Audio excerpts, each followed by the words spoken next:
My name is Councillor Leslie Boyd and I will be chairing tonight's forum. Firstly, we wish to acknowledge the traditional custodians of the land we are meeting on, the Whadjuk Noongar people.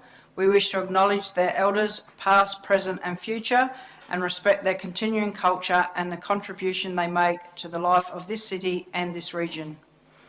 The operation of this forum is in accordance with the city's adopted public agenda briefing forum policy and procedures and is governed by the provisions of the Local Government Act, standing orders and rules of conduct. The agenda briefing forum provides the opportunity for elected members to be equally informed and seek additional information on matters prior to the presentation of these items to the next ordinary council meeting for formal consideration and decisions.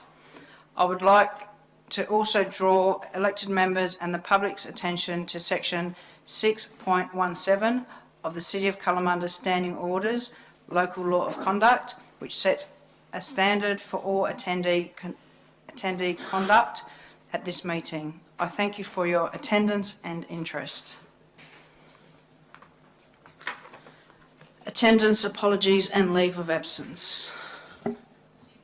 Through the Chair, we have a leave of absence from Councillor Janelle Sewell, a leave of absence from Councillor Margaret Thomas. Councillor Sue Billich and Councillor Mary Cannon have advised they'll be a little bit late this evening, but they will be in attendance. Right, thank you. Item 3, declaration of interest. Do we have any declaration of interest? Through the Chair, we have 2 declarations of interest for this evening. The first is from Councillor O'Donnell for the naming of John Reid Oval, item 10.4.6. Councillor O'Donnell is a member of the Geographic Names Committee and she is the community representative on that committee. The second disclosure of interest I have from Councillor Leslie Boyd on item 10.4.6, again the proposed renaming of John Reid Oval. Leslie is a non-financial member of the football club and is also a coach of the youth girls team. Thank you. There are new announcements by the presiding member of that discussion. Public question time. We have no specific questions. We do have the questions that we have will be holding over until the items which will be 10.2.1 there is one and another at 10.3.1. I understand there is no public statements. No. Yeah, but they're going to be held over for. Yeah. Yep. Public submissions received in writing. Does that relate to? Through the Chair, public submissions have been received in writing in relation to Kalamunda Road. We've had discussions with the person that put forward that petition and they've requested that that petition be considered as a formal submission to the item itself and that the details of those that were part of that submission would obviously remain confidential as part of the submission. Okay, thank you. Petitions. Okay. Just a question on that. My understanding is in the agenda it's listed as a petition. Has that been changed or going to be changed? Through the Chair, that clarification from the submitter was only received late this afternoon and that will be rectified as part of the finalisation of any documents available online subsequent to this meeting. Great, thank you. Confidential items, so 10.1.1, there is a confidential attachment to that. If that needs to be discussed, then it can be discussed through closed doors later on. We'll move on to the reports to Council. First report is 10.1.1. Development Services reports. Mr. Fowler-Tutt.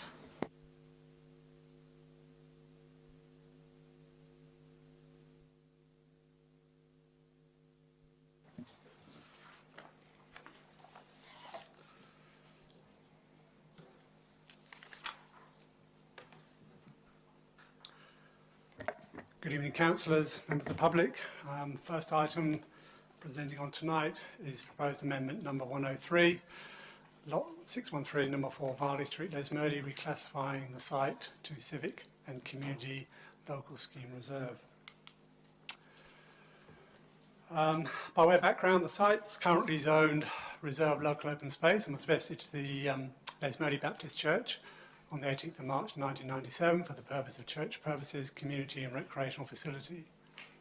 You may recall in April 2020, Amendment 103 was deferred and agreed to by the applicant to allow for preliminary advertising, which has been undertaken. Advertising involved consulting with affected residents within a 200-metre radius of the site. During that period, one comment was received.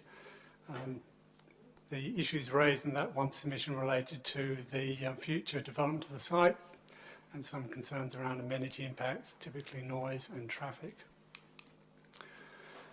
In essence, Amendment 103 seeks to amend the reserve classification of the subject site to reserve civic and community and modify Part 3 reserves of the scheme to be consistent with the Planning Regulations 2015.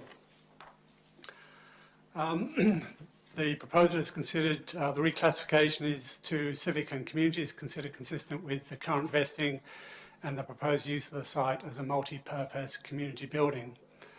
The changes that the city will be seeking are essentially removing those sections of the amendment dealing with modifying Part 3.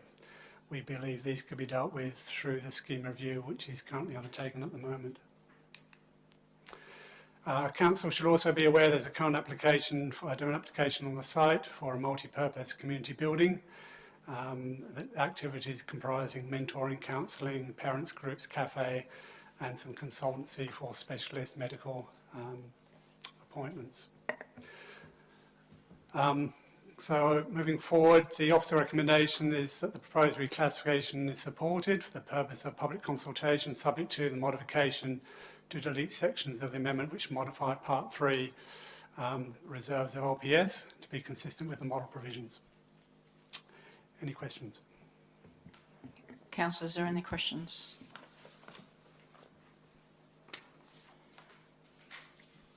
Okay. No questions? No questions from the public gallery?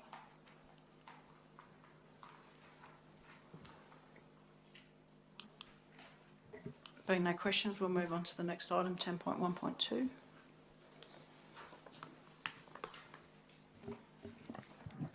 Through the chair, thank you. I'll be presenting on this specific item. I'll just wait the clicker.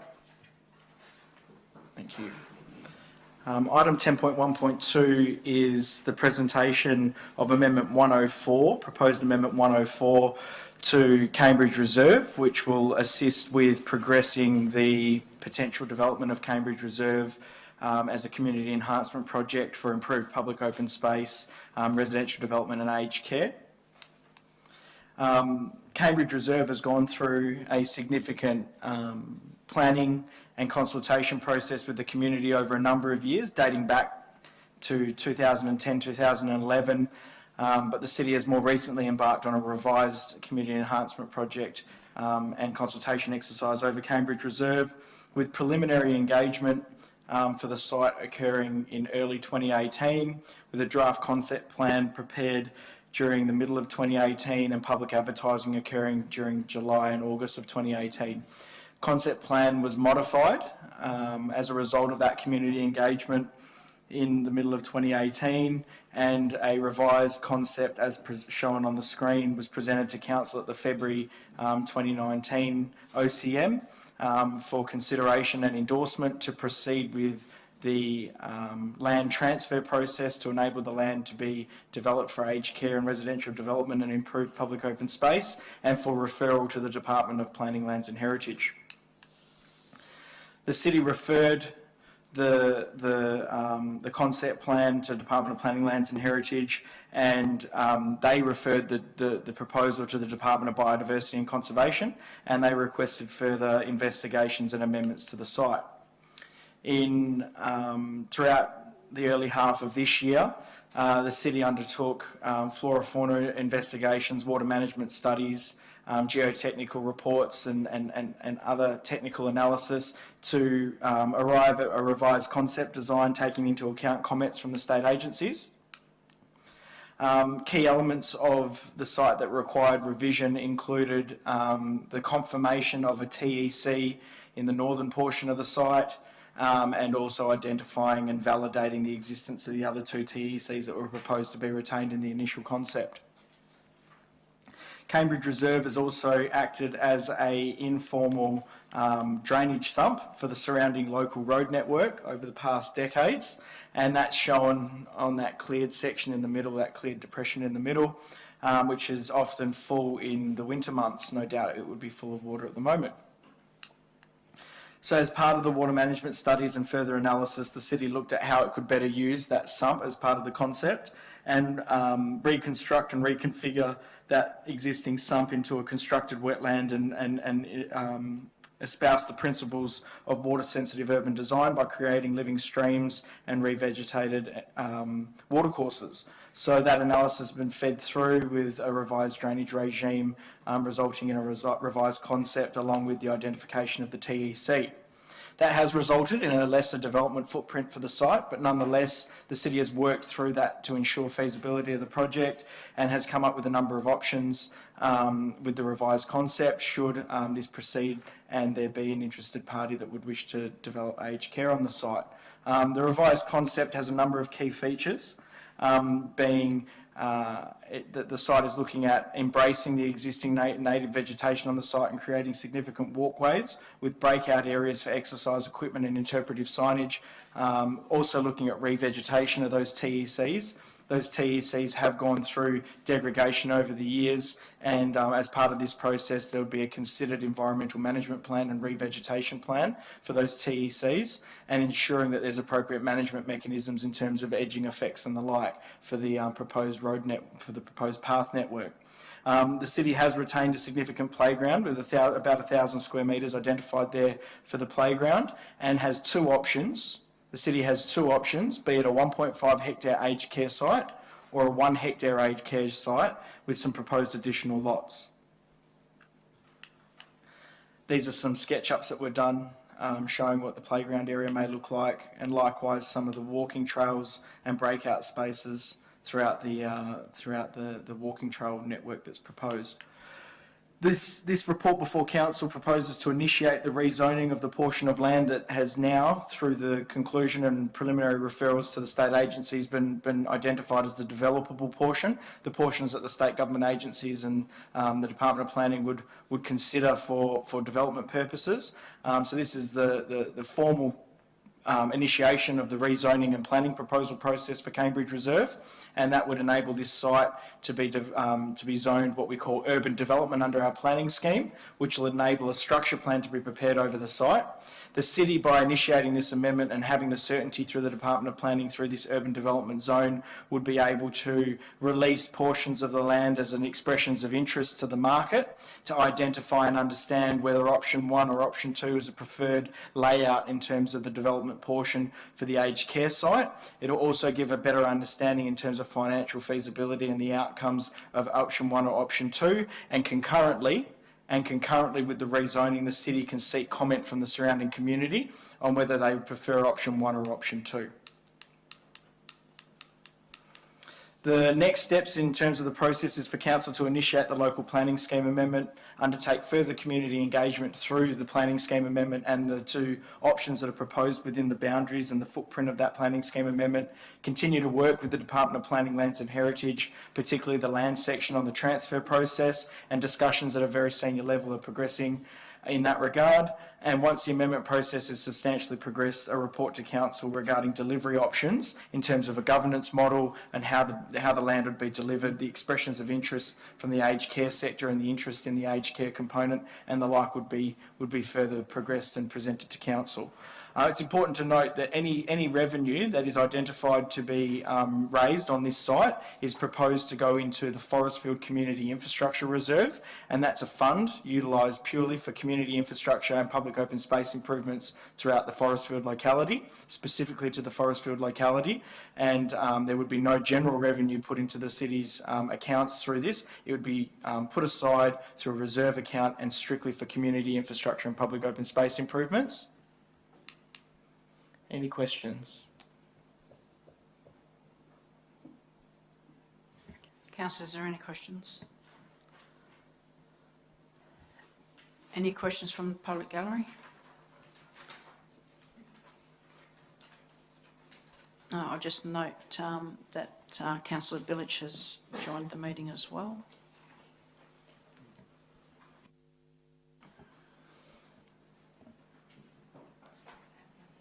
Through the chair, I might read out the interest if you're comfortable with that. Thank you.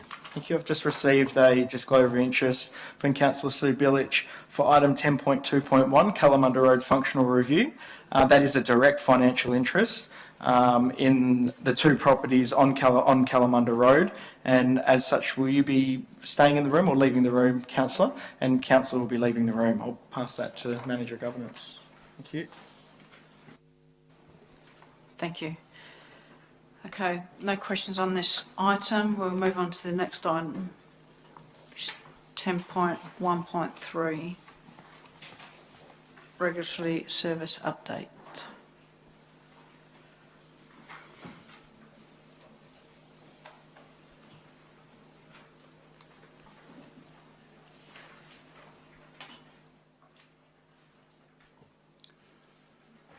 So the next item I'm presenting on is item 10.1.3, Development Services Regulatory Services Update, January to June 2020.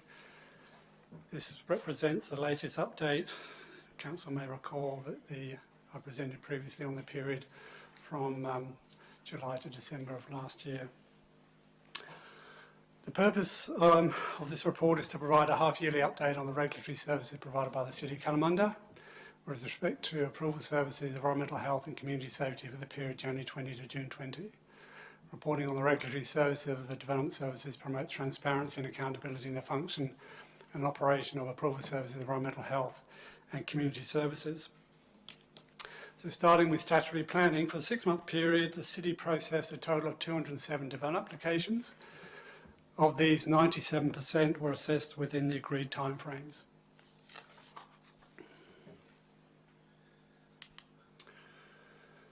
So just kicking off with the 3 types of applications. The first is what we call basic development applications. These are processed within 20 days.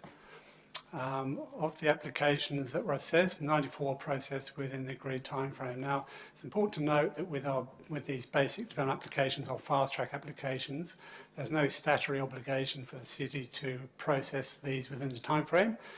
We've just been sort of proactive in trying to ensure we get these sort of very basic applications dealt with as quickly as possible.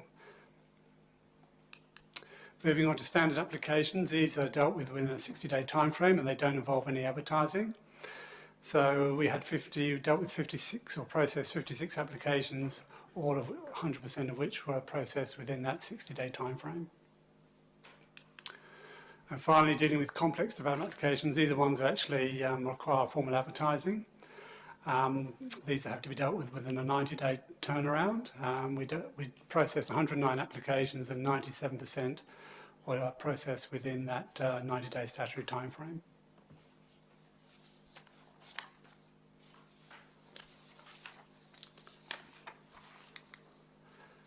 Just moving on to building services. For the 6-month period, a total of 489 certified and uncertified building permits were processed within the statutory timeframes assessed. Importantly, certified applications, there were 201 processed. The timeframe is a 10-day turnaround, and 98% of these were dealt with in that timeframe. And uncertified building applications, 226, which required turnaround in 25 days. Again, of these, 98% were dealt with in that timeframe. Just put a bit of a comparison in terms of how the City's approval services are tracking with respect to the number of applications. You can see on this table here, back in July 2019, the City received 83 applications. The same period this year, we received 138, so there's been a noticeable increase in the number of permits coming into the city. We suspect these might be associated with the recent financial stimulus that the state and federal government have put in place, but nevertheless it shows that the impacts of COVID haven't been fully realised in this regard. Moving on to the customer survey responses that the city deals with. So for every development application that's processed, we send out a survey form for the applicant then to assess the level of service that he's received for his application. So for the period January to June 20, the city received a total of 47 responses to the survey questions. So in response to the principal question regarding the level of service provided, 81% respondents stated they were satisfied, very satisfied or neutral, with 19% indicating they were unsatisfied or very unsatisfied. Now, with respect to the negative feedback that the city received, we obviously look at the comments received, and obviously where we can improve our processes, we certainly put those changes in place. This is just a chart indicating just those, I guess, realising those responses with respect to the level of service provided. This chart here details the responses, I say, in a bit more detail. You can see the various questions that were asked. And if you go through, they deal with are staff friendly and helpful, all the way through to the availability of access to a planning officer. What's interesting to note is, sorry, wrong one. If you look at the red bar chart there, it's in relation to staff assessed my planning application within reasonable time frame. Now that's received a score of 3.73 out of a possible 5, but when you look at the actual amount of applications we're processing within the statutory timeframes, which is around about 97%, there's clearly a bit of disconnect between what people expect in terms of their application being assessed and what we're actually required to do under legislation. With respect to the customer survey responses for building services, for the same period, the city received a total of 38 responses, with 95% of respondents stating they were either satisfied, very satisfied or neutral, with only 5% indicating they were unsatisfied with respect to the level of service provided. And again, you've got the basic charts which highlight those responses, and in particular just the individual questions that were asked. Thank you. Thanks for that, Andrew. I'll be covering the regulatory services update for ranger services and environmental health. Not as much detail in terms of responses from applicants in terms of level of service specifically on their matter. The nature of applications and queries dealt with environmental health and rangers is that different to approval services. But nonetheless, we are able to quantify statistics and provide an indication of the types of matters that are being dealt with. So from an environmental health perspective, there have been a number of matters, traditional environmental health matters, be it food premises inspections, wastewater system, that's ATU system certifications, likewise with public building inspections and aquatic facility testing. So you can see quite a few matters dealt with during the 6-month period in that regard. But most interesting through this quarter is that the environmental health team were essentially a bit of a go-to team during this period for the COVID-19 restrictions, and they were the conduit for the city to the Department of Health, and they were also potentially called upon to undertake some duties on behalf of the Department of Health because they're certified officers and have delegation under the Health Act in that regard. Fortunately, WA didn't reach a point where they needed to call on environmental health officers to delegate powers, but nonetheless we did receive in the order of some 140 queries in relation to COVID-19.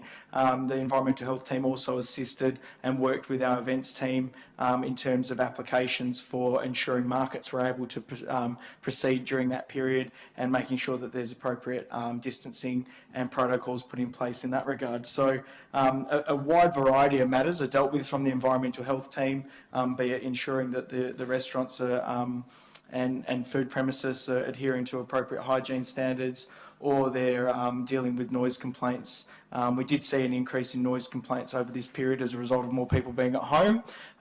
There was also a number of people playing their guitars and drums and those sorts of things while at home during that period, and we did see a noticeable increase in that regard. But the team does deal with very practical kind of issues that our community faces, but nonetheless very important issues, and some of those issues that sometimes we don't think about and take for granted sometimes. But the team do make sure that the appropriate regulations and such are followed over those various matters, which you can see on the screen. Community safety team. The community safety team is made up of rangers and fire inspectors, and they again deal with an array of issues. In terms of infringements and cautions and ensuring the city's local laws are adhered to, we did have a significant number, 553 dog cautions and infringements, which do make up a significant component of our rangers' tasks and duties, along with parking. Interestingly, the city has one of the highest densities of dog ownership in metropolitan Perth in our foothills community, so that is a significant part of what the rangers deal with, and it's not unusual for the city to have a number of dogs working, impounded and being brought back to their owners in due time. Parking has also been an increase during this period, and that's of no surprise and related to COVID-19 as well. A lot of the city's natural attractions have been popular spots for the weekend, and a lot of residents that live nearby those natural attractions have obviously put in complaints to the city, and those are dealt with on the weekends primarily by our weekend ranger, and they can deal with anything of up to 40 to 60 matters on a weekend, be it parking, dogs, or whatever else may come their way. Some other matters that were dealt with also related to COVID-19 from the rangers, because there were reports given through in terms of gatherings of more than a certain number of persons, depending on what phase we were in at the time, and the city rangers did go inspect and obviously continued to work a close relationship with the Forestfield Police in that regard. So been a busy time for the community safety and environmental health team. It just goes to show that various facets of public and private life are impacted by COVID-19, and it has had an impact on these specific teams. And interestingly, Andrew raised some of the increases in building applications with the various government stimuluses on the go at the moment, and it is filtering through our regulatory business units. Councillors, are there any questions of either of these presenters? Councillor Ritchie. Thank you. Through the Chair. Just with regards to Andrew's presentation, I noticed on page 41 and page 42, the area that does seem to rate fairly lower than the others is the planning information provided via the city and the building information provided by the city. I assume that must be the stuff online. Do we have a sense of why that seems to be a problem, and are we able to address it? Through the Chair, look, thank you for the question. I think the difficulty sometimes is when people tick the boxes, they don't necessarily explain or give further inform as to why they have this issue. They simply tick the box. So we haven't got a lot of information as to what areas they think is a failing in terms of the city. Look, I'll need to obviously have a chat with Nicole and obviously look at how we can improve the level of information that's currently available. We do have things like our online tracking that's available to people who can actually go in and check the progress of their planning application. I think it may be the case more about we need to educate people more about how I think the tools are there. It's just about maybe it's educating people more about how to use them and making sure that they can get access to all the relevant information. Are there any other? Yep. Councillor Stelling. Thank you. Through the Chair, Councillor Ritchie asked two of the questions, so I can jump on to the other one. Although in responding to the constituents in their applications for the statutory planning, how much detail will we be willing to give them to say what are some of the key or main reasons for extensive delays? Is that something that's part of your education package? Through the Chair, thanks for the question, Councillor. Look, I think it does come down to more education. People need to understand there are statutory timeframe, 60 and 90 days. I think it's evident from some of the complaints raised is that they'd like to see those timeframes brought down. Look, and to that extent, we've introduced the sort of the fast-tracked 20-day turnaround of applications. So we have endeavoured to address where we can with regard to some of the more simple applications. The reality is the more complex the application, the longer it does take. We're obviously very mindful of the fact we want to make sure we meet those statutory timeframes. And look, whilst it's a 60 and 90-day turnaround, we're not necessarily saying we wait till the 60 or 90 days. As soon as we can process them and get them out of the way, we will do. A follow-up question, if I may, please. I don't think I was quick enough at grabbing the pencil to start writing, but from looking at the building applications and the cases from 137 to 138, that's a dramatic effort and improvement. So congratulations, I think, go to everyone involved. And was there an aspect of education that went with that as well that made it so much more effective and high level of satisfaction? Not really, Councillor. I think quite often with the planning side of things, a lot of the issues and problems are dealt with by the planners. So by the time it gets to the building permit stage, a lot of those problems are sort of ironed out. So the planners tend to sort of take the first port of call when it comes to the application. They deal with the issues whether people are asking for setback variations or complaints with respect to neighbours. All these issues tend to be sort of flushed and finalised through the planning process. So when it comes to the actual lodgement of the building permit, it's generally a case of all those issues have been dealt with, and it can hopefully be dealt with in those statutory timeframes. Having said that, look, the building team do a really professional job, and I think obviously that gets reflected in terms of some of the customer survey responses we receive. Thank you. Are there any more questions from councillors? Any questions from the public gallery? No. Before we move on to the next item, just acknowledge Councillor Cannon has joined the meeting. Thank you. Next item we move on to is 10.1.4, Wattle Grove Cell 9 Guided Development Scheme Report. Thank you. Through the chair, I'll be taking this presentation this evening. The item before council is the Wattle Grove Cell 9 Guided Development Scheme Report, adoption for the purposes of public advertising. Council and community will note that there has been a change in the title of this report. It was generally referred to as a Development Contribution Plan Report previously, and that reflected the terminology that's in contemporary state planning policy. But it's important to note that Cell 9 has operated for over 20 years now and predated SPP State Planning Policy 3.6 and the terminology utilised for Development Contribution Plan reports. And in that regard, there's a number of provisions that don't apply to Cell 9 because it predates the policy and the statutory framework at that point in time. These schemes were referred to as guided development schemes some 20 years ago, and in that regard, and in the context of this area not being the subject to SPP 3.6, it'll be referred to here forward as a guided development scheme because that's what it is. The review of the guided development scheme report has resulted in a decrease in the contribution rate from $24,000 per lot approximately to $22,000 per lot. This is due primarily in a reduction in costs related to utility services, namely power on Hale Road, and an increase in the projected lots. So the cost of development is spread over more lots.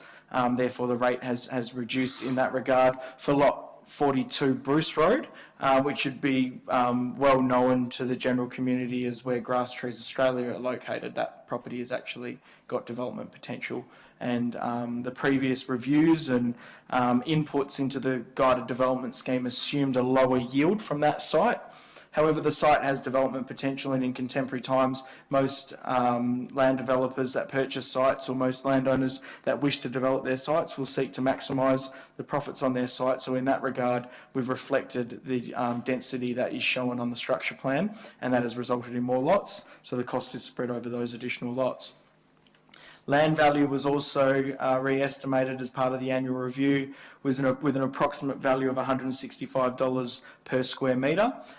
We've also included potential contingency within the guided development scheme to account for any improvements or any specific particulars on a land parcel that may differentiate them from that in Globo 165 per square metre. Since the last review, significant portions of land have been purchased from two properties at 296 and 268 Hale Road. They were significant portions of land to complete the Woodlapine Brook area of drainage and open space, and also the Hale Road widening. So the jigsaw for those two major infrastructure items in terms of land is now complete, and the city's assets delivery team are working through the delivery program for both of those. And I believe at the moment Hale Road is being worked through with Western Power for those above ground power lines to be undergrounded. A recent review of the development contribution plan for Forestfield High Wycombe Stage 1, and this was dealt with at the last Ordinary Council meeting, found that contributions collected incorrectly factored into the calculation of the DCP rate due to the provisions of Clause 6.5 of the Local Planning Scheme funds that had been collected through contributions historically and based on previous estimates. The city determined that contributions collected had not been incorrectly factored into this particular guided development scheme for the following key reasons. The guided development scheme is not the subject of provisions under Clause 6.5 of the city's local planning scheme or the provisions of State Planning Policy 3.6. This guided development scheme predated both of those. The guided development scheme is only subject to Schedule 11 of the city's local planning scheme that doesn't have these details within it. A historic review of past guided development scheme reviews found that contributions collected had always been factored into the contribution rate methodology since very early on in the guided development scheme's history, and likely as part of its inception. So we have done an audit of guided development scheme reviews dating back to 2004 and following through, and all guided development scheme reports, which I've attached to this item, factored in funds held as money as part of the rate methodology. It would be impractical as well to review the guided development scheme rate methodology at this point in time, given the implications associated with reviewing that methodology and the fact that this scheme has been operating for approximately 20 years and is nearing the end of its operational life. Councillors, are there any questions? Councillor Starland. Yes, thank you. Through the chair again. Just looking on page 54, 55, we're talking about land for public open space, and I saw on page, where was it, on page 54, it talks about public open space area of remaining acquisition, which is worth $3,828,495. In acquiring this, does that also include then that we have the potential, we will be including in that the development of that reserve for community use? Through the chair, any local open space that is handed over as part of the subdivision process will be given into a base standard, be it grass, reticked, bollard and the like. For any land for public open space that's not delivered through the subdivision and development process and is purchased, the city would have to undertake some improvements on that. Other than Woodlapine Brook, the guided development scheme doesn't account for any improvements to public open space and hasn't done since its inception. A follow-up question then. So if we were then, and that's one I've asked before in a different situation, if we were then to undertake a development of the site, is there any indicative cost of what that may be to develop a public open space for general use? Through the chair, I will take that on notice. There is a standard square metre rate for basic grassing, retick and bollards that the Director of Asset Services will be able to provide, but we won't have that figure on the top of our heads at the moment. Councillor O'Connor. Thank you, Madam Chair. Peter, you talked about the change to the Western Power requirements. Can you give some more detail about how certain you are with those figures, given our history? Through the chair, the matter was looked into in detail as part of this review, given recent experiences, and I'll defer to the Director of Asset Services for any particulars in that regard. Thank you, through the chair, and thank you for the question. Yes, we've taken the Western Power to the costs now of committing them to complete detailed design and construction of the underground power project. So at this stage, I would say the certainty is at construction contingency level. Can I just have a follow-up question to the Director of Asset Services in respect to that? Does that, this may or may not be relevant, does that include the considerations for future works? Because on the Arthur Road side of Hale, the future developments through there and what potential Western Power may do through there? Thank you. Through the chair, look, I won't be able to address the specifics, but in general terms, when Western Power are approached to undertake works, be it undergrounding their distribution network in the case here, they usually apply their known planning horizons when they size the cabling to go underground and where the above ground transformers get located for known expansion of those areas. So I would suggest that in this case for Hale Road, they'll be working on known assumptions for development in the area. Yeah, thank you very much. Any further questions from councillors? Councillor O'Connor. Thank you, Madam Chair. So, Peter, talking about the land valuation that took place, I think you said $165 per square metre. Yeah. So how current is that valuation? And I know there's a point 18 and 19 that talks about the COVID effect on the property market. What, in the event that those prices lag or drop significantly, when will the next review take place? This time next year? Through the chair, the valuation report was actually undertaken in May 2020, so it did account for some months of COVID. Nonetheless, there are some provisos there, and annual review can be called as needed. So if we need to do a review prior to this time next year, we can do one if we see a significant fluctuation in the property market, and it will be done this time again next year. Okay, and just follow-up question. So what's the cost of a review if it essentially only deals with the land valuation fluctuation? Through the chair, less than $5,000 plus officer time. Okay, thank you. Councillors, are there any more questions? Are there any questions from the public gallery on this item? Take that as a no. We will move on to the next item, which is 10.2.1, Asset Services Reports.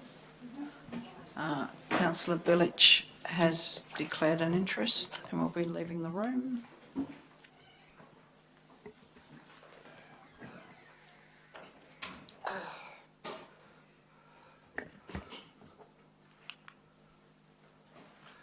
Good evening, councillors and members of the community that have joined us on this evening. Thank you very much for joining us. The report I'm presenting tonight is the Kalamunda Road Functional Review, the section of Kalamunda Road between Abernethy Road heading east back to the Roe Highway, and it's to adopt the concept designs and outcomes of community consultation. This report was slated to be discussed at the July Ordinary Council meeting, and we did discuss it at the public agenda briefing in July. However, we became aware that through some circumstances, some of the submissions and separate surveys weren't included in the addressing in the report. Therefore, we decided to withdraw it to get the most up-to-date information and give due deference to all the parts of the community who provided commentary. Secondly, the report that's actually in the agenda tonight speaks about a petition. At the July Ordinary Council, we received a petition from the petitioner with some signatories, quite a few signatories, regarding parts of this project. And like every petition, it was tabled at council and to be addressed in a subsequent council report, be it tonight. We have become aware that the provider of the petition intended it to be more of a submission to this project and this project report. And on that basis, we need to amend the report after tonight, before it comes to council, to take that into consideration. So we received that advice late this afternoon. It was too late to actually change anything before us tonight. However, I do offer the petitioner the assurance that it will be changed to reflect that it's a submission and dealt with properly in the report on that basis. So that might just avoid any confusion we might get this evening on the presentation. So just a bit of background. This project, the first stage of the project was to determine, firstly, well, what is the future of Kalamunda Road in this area. There were two potential outcomes that were put before council, be it a low capacity main street or a very high capacity distributor road. The community at that stage, and with council endorsement, decided that a low capacity main street was the preferred outcome. That allowed us then to, with our design team, to put some shape around. Well, what does a low capacity main street mean for Kalamunda Road? On that basis, we completed some traffic modelling, some concept designs and cost estimates, and council asked us in March this year to go forth and speak to the community again regarding the bit more shape around what we're talking about in that regard, and that's the subject of tonight's report. So just to recap what a low capacity main street features, in broader sense, a single lane of carriageway for vehicles each way, very wide medians, dedicated bike lanes, footpaths and verges. So that's a generic cross-section of what the road would look like in a low capacity main street option. Of course, as you get down to detailed design in specific areas, the things change. So the modelling concept was to produce a target capacity of 15,000 vehicles per day on the road, which would require, based on our traffic modelling to 2041, that another 4,800 vehicles or thereabouts would need to use the main roads, being our much broader, largely main roads, WA, Road Network, Roe, Abernathy, etc. The other point in the modelling, whilst we've set out all the intersection upgrades in the concept plan, one of the triggers to actually undertake the construction would be when the SIDRA modelling suggested that the level of service at those intersections was falling below acceptable levels, and you would need to commit funding to upgrade the intersections to increase the level of service. The other outcome of this concept also was just to try and reduce the minimum land take we need in some areas to effect the works, and to provide greater amenity for pedestrians and cyclists. So just walking through as a quick summary of the sections. So we have starting in the west at Abernathy Road, working back past the Lifestyle Village and the industrial areas being developed to the north. The main outcome there is a fairly largish roundabout at Stirling and Calla, primarily because of the anticipated movements from that estate to the north back onto Kalamunda Road. Heading further west, we just start going past the High Wycombe shopping complex, just treatments and dealing with the entry and exits to the shopping centre and its various parts there. Improvements are generally denoted as shown. The last section to discuss is as we get closer to the Roe Highway. The key feature here is attending to the anticipated growth in traffic out of Hawkvale onto Calla Road by 2041 and Rangeview. And this is where the design team said, look, we believe the best outcome is to actually put a roundabout on Hawkvale Calla and extend Range Court to join it and disconnect Rangeview cul-de-sac at Kalamunda Road, so that there's actually efficient traffic movements on all four legs by that stage. So we went to the community with those outcomes, and from April to May, went through the survey. We received 47 survey responses and a separate email submission that was also received that wasn't a survey but provided a lot of feedback about the designs. And of course now this updated for this new submission regarding the practice near Rangeview. The community engagement report that is attached to our report tonight provides a bit more detail about it. But in essence, it's our view that most of the responses that disagreed or most concerned about aspects can be addressed during further consultation, during detailed design, as and when projects are funded. And what I want to stress here tonight for the community especially, this project has been estimated at $11 million plus. It's not in the foreseeable budgets at this point in time. And what's been practiced through the city is when we see a project or a section of a roadworks like this coming up into budgets, we would undertake the community consultation in the year prior to the funding being approved, if we were sort of working through it as a forward program, especially larger projects like this. Smaller road treatments we usually consult and construct in the same year, but if we were taking this into major chunks, we would sort of put it in the forward works program and consult with the community further at that stage, because at this point in time we have no certainty about when we're starting these projects at all. So to close, just getting to the end, let's say it's been displayed as a petition. Again, I've emphasised why it was presented tonight as such. Support for the Rangeview roundabout be closed, and Rangeview Road be closed and the roundabout supported, so we know that, thank you very much. The median outside 442 Calla Road not be installed.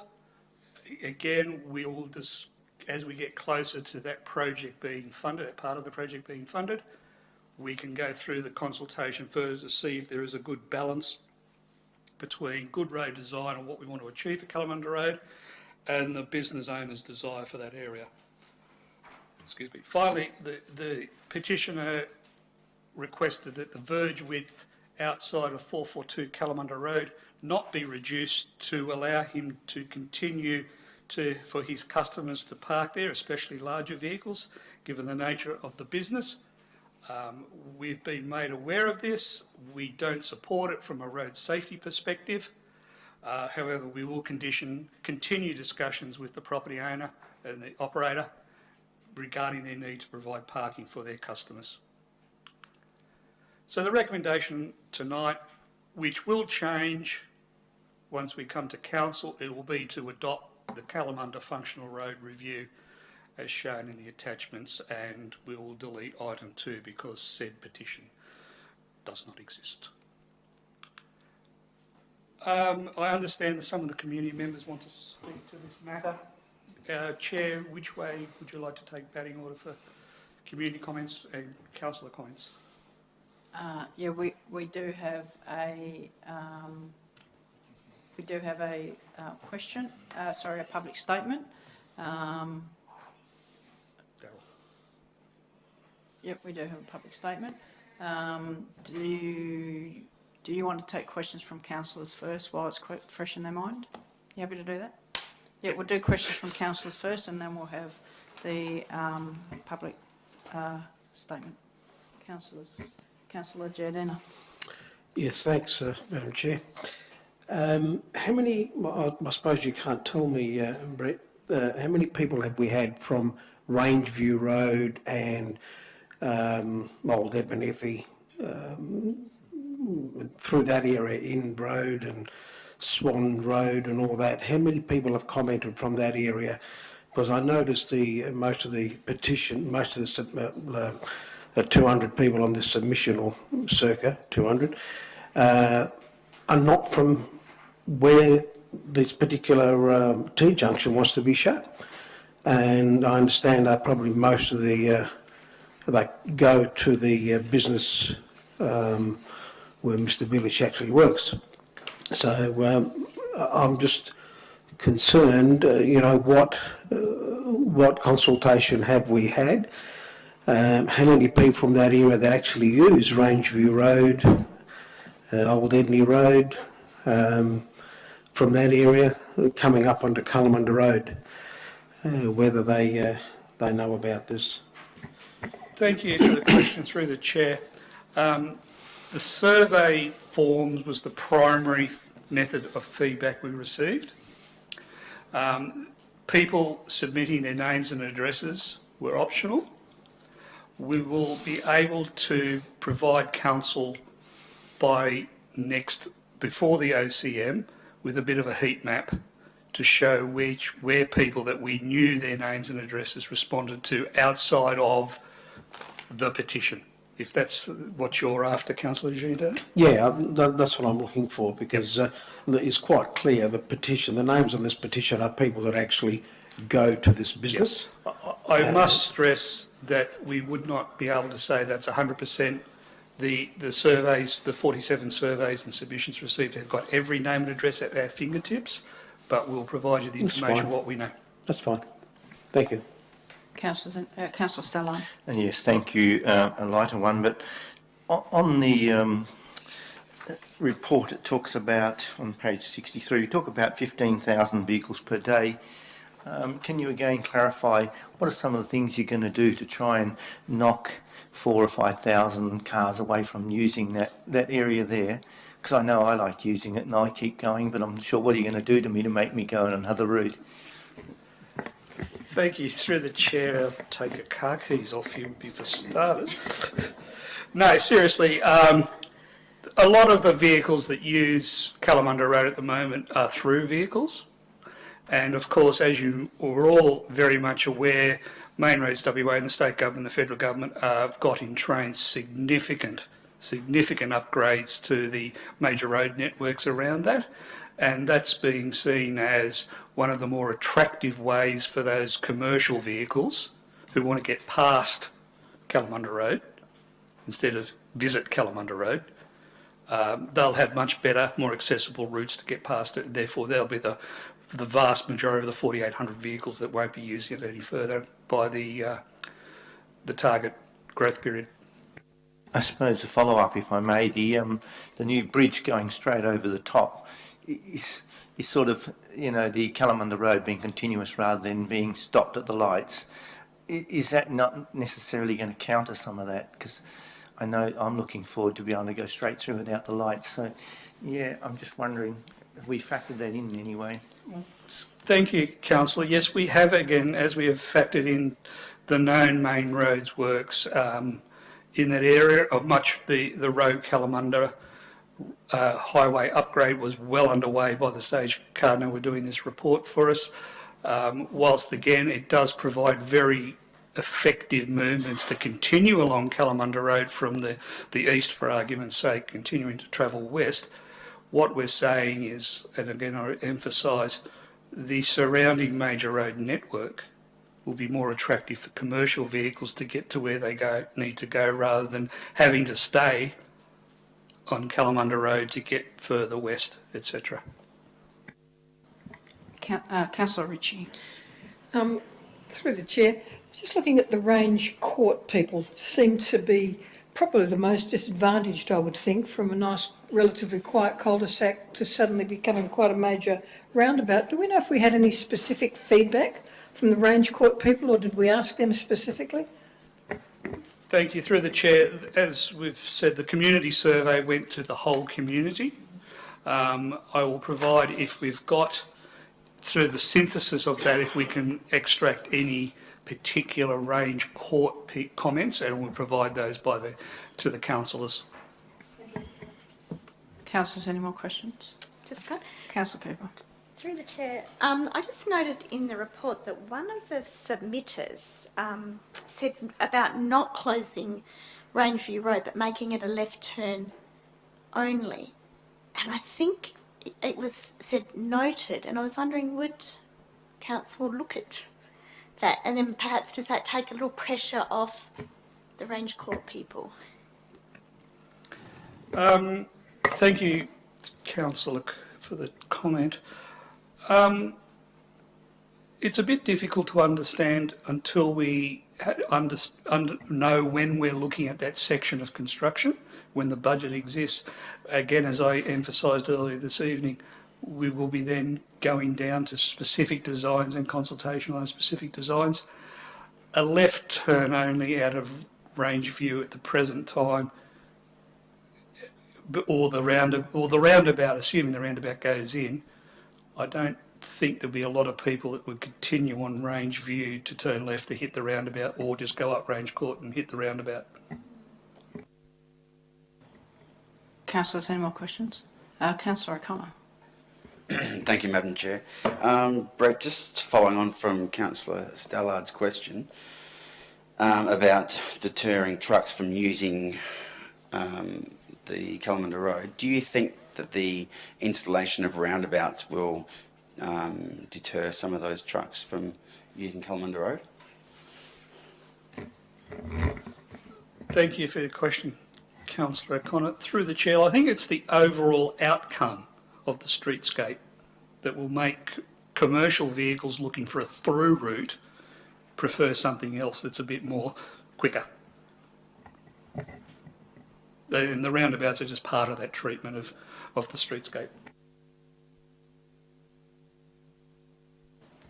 Councillor Stallard, do you have a Yeah, question? sorry again. Just had the other one. Thanks to Councillor O'Connor, we're feeding off each other here. But generally, there was some comment in the past about, and I know this wouldn't help me much. I think I'd be thinking other things if you dropped it to a lower speed limit.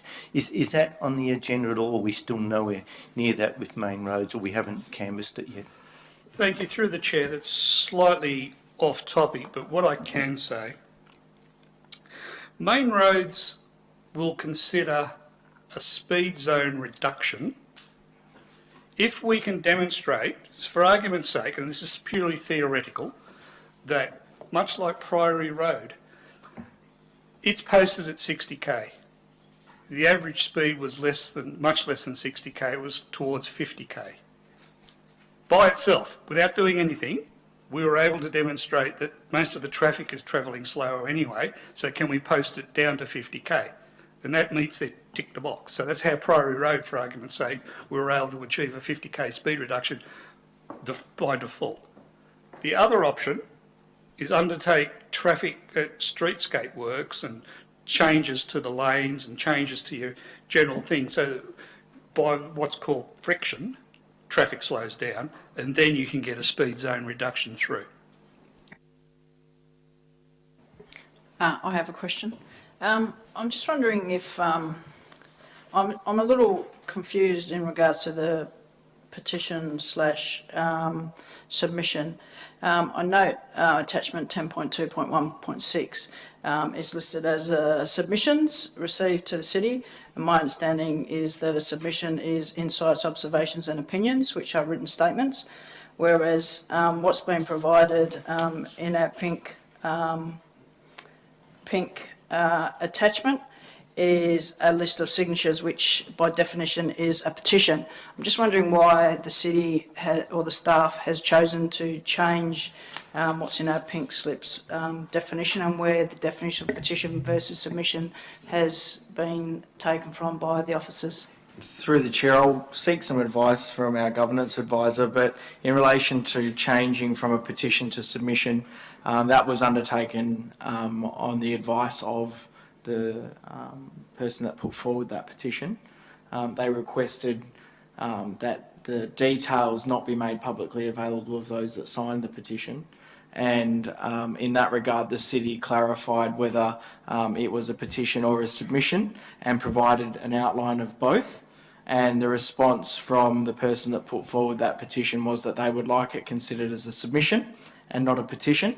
The city has historically received submissions for planning type applications, which aren't dissimilar to Kalamunda Road Review, where a statement or a position is outlined and numerous people have signed that statement or position, and that has been put forward as a submission historically. So it's not it's not uncommon practice for the city to have received a submission with multiple signatures on it, and the change from petition to submission was through correspondence with the person that put forward the petition. In regards to some of the particulars around the tool, I'll defer to the governance advisor.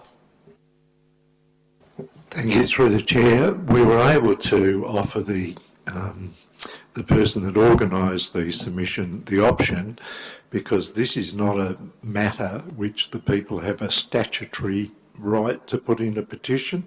It's only an offer that the city makes, and because they didn't want the addresses and details of the people that signed it published, we then said, well, we can accept it as a multi-signature submission as explained by our acting CEO. Thank you. Thank you. Councillor Ritchie. Just a supplementary question through the chair. I'm just looking at a map of the area. The area that the business concerned talked about in terms of parking trucks and so on, whose land is that parking is actually occurring on? If that's to be the case, I'm just looking at it, I just can't quite work out whose land it is. It's the state of Western Australia's land, Okay. Crown Land Road Reserve, under the care and control of the City of Kalamunda. So it's not the business's land, it's... Correct. Thank you. I will now ask Mr. Downing to come forward. He has a public statement he'd like to make to Council.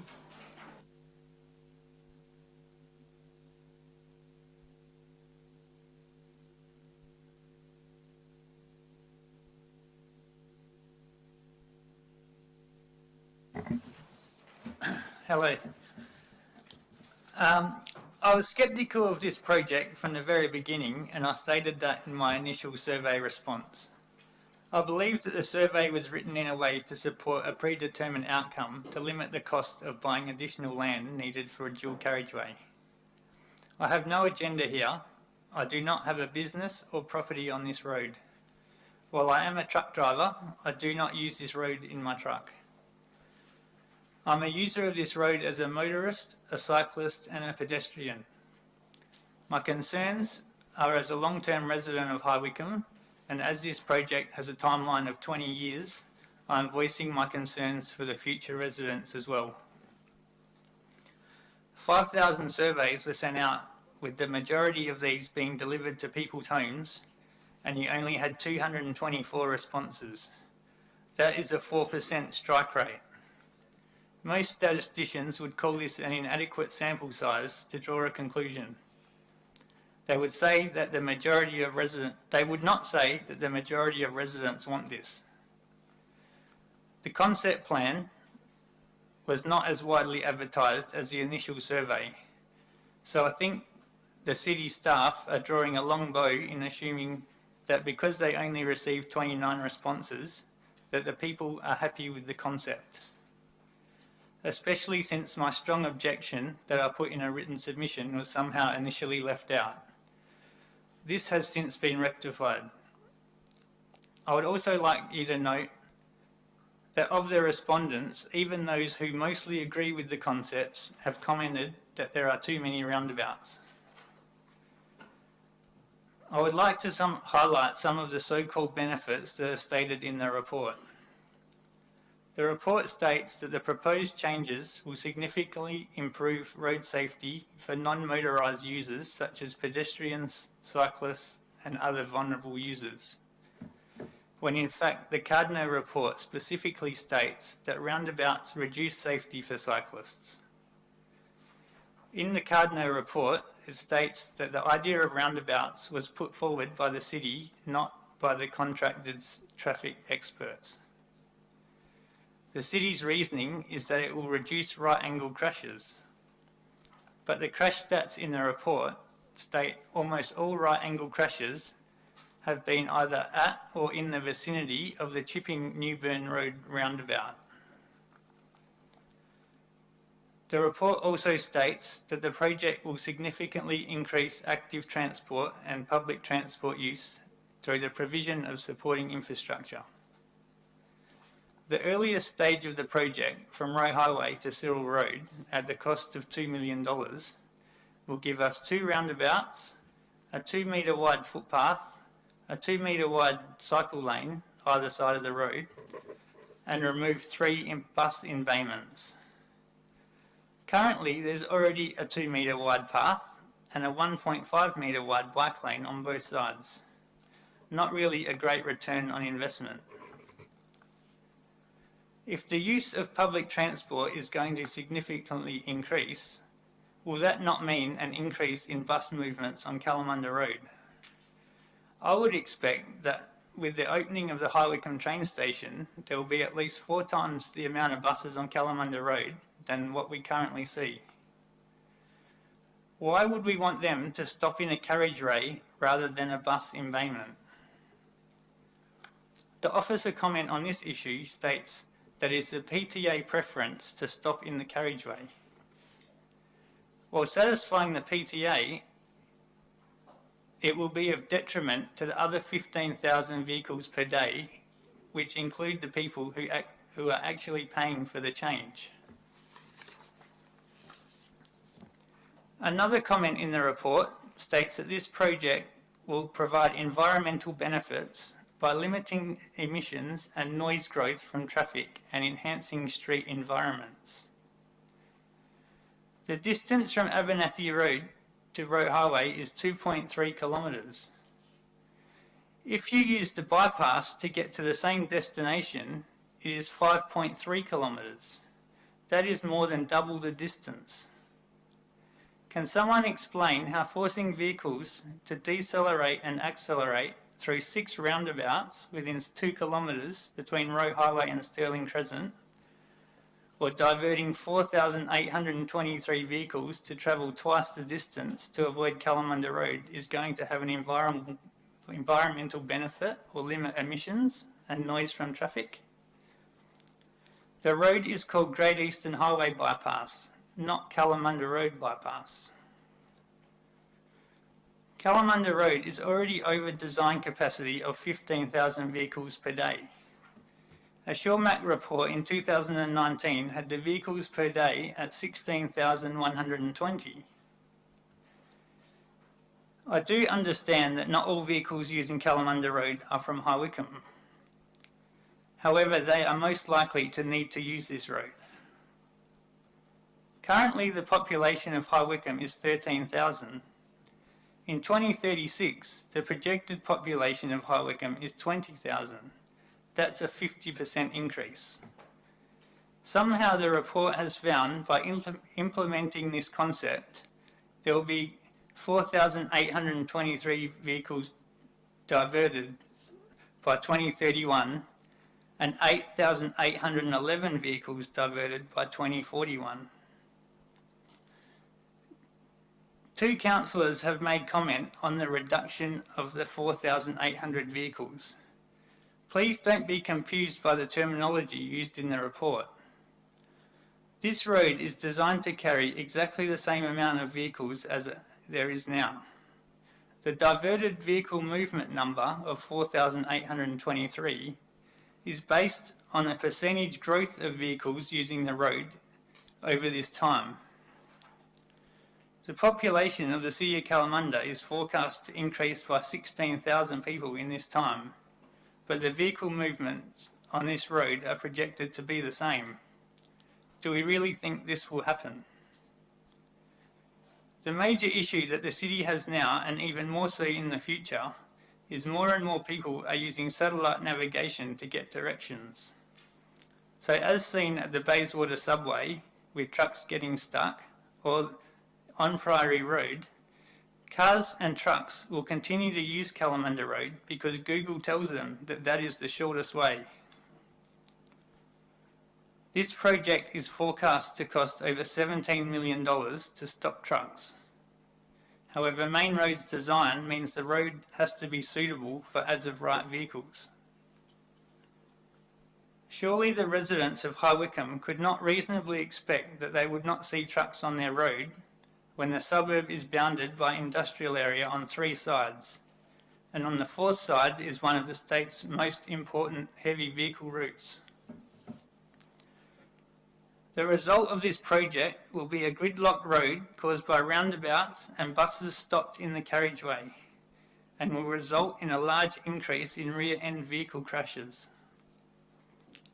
The feedback I've had so far from the city is that there is currently no money for this project, and one staffer commented at a public meeting that it would not start to happen within the next 3 years. I urge you to delay the decision and take a closer look at the detail, as it will have no impact on the timeline of the project. You are only voting on the concept design this month, but this decision will be used to justify decisions on final design in the future, and the complaints won't come until after it is built. Thank you. Thank you, Mr Downing. Councillors, is there any questions for Mr Downing? Councillor O'Connor. Thank you, Darryl, for your deputation. So, in essence, do you disagree with the decision that the council has gone down of a low capacity model, or would you prefer a higher capacity model? I think the survey asked what the people want, not what's needed. There's a big difference, because nobody asks the community if they want an extra 7,000 people living in the community. That just happens without them having any input. So it's not about what people want, it's about what's going to be needed in that time.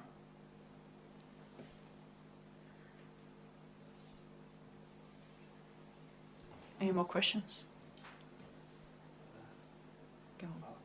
Madam Chair, I think I'll leave it for council. Look, I've got to agree with Darryl with a lot of the things he said, but I think I'll speak to him off out of here tonight. But I think more work's going to be done on this yet. Thank you, Mr Downing, for coming and speaking to us. Councillors, we'll move on to the next agenda item, 10.3.1. Corporate Service Reports. The Director.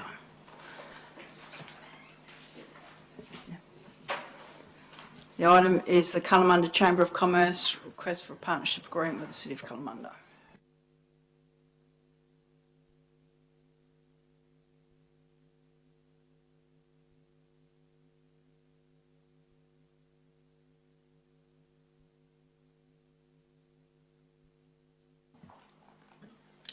Good evening, councillors, staff and members of the gallery. So my presentation tonight relates to item 10.3.1, the Kalamunda Chamber of Commerce's request for a partnership agreement with the City of Kalamunda. Let's just jump ahead there a bit, sorry. It's not going back, don't know why. Now it is. Thank you. So the partnership agreement essentially consolidates what were three separate agreements in the former arrangement with the Chamber. So formerly there was a 2-year partnership agreement expiring November 2019. There was also a 5-year MOU which expired December 2019, and a 5-year lease agreement for the lease of office space in the Visitor Centre, which expires 30th of September 2021. So the agreement that you have before you tonight as an attachment to this agenda item brings those three documents into one. So by way of background, the financial relationship between the Chamber and the City was underpinned, as I said, by those three separate documents, and within it sat event sponsorship requests for the annual Bickley Harvest Festival and the Kalamunda Christmas lights from a cash perspective. In addition to that, there was also a non-cash component, or in-kind contribution as we like to call it. So the most recent financial relationship had had a total of $31,851. And I should point out that the Kalamunda Chamber of Commerce, since November, has undertaken a review of their committee, and they're currently developing up a new strategic plan. And that strategic plan, we understand, will be considered by the new Chamber's executive by the end of this month. And importantly, within that strategic plan, the focus areas are around growing their membership base, which the membership had been dropping off, a broader focus on the wider Kalamunda region to try and get activation from the businesses down throughout the various areas within Kalamunda. And I guess there was an illustration of that a little over 2 weeks ago when the Chamber partnered with the Leader of the Opposition for an event down at Hawaiian in Forestfield, and that was the first event that had been held down there for many, many years, and there was an excellent turnout. So they're certainly trying to expand their reach in those areas, and also looking at an improved governance structure. So some of the things in the discussion within the strategic plan will be the Chamber's agreed to putting forward a set of performance indicators that they will report back to the city on a 6-monthly basis in terms of what's happening with their membership and the like. So to give us a bit of a level of comfort in terms of where we go forward.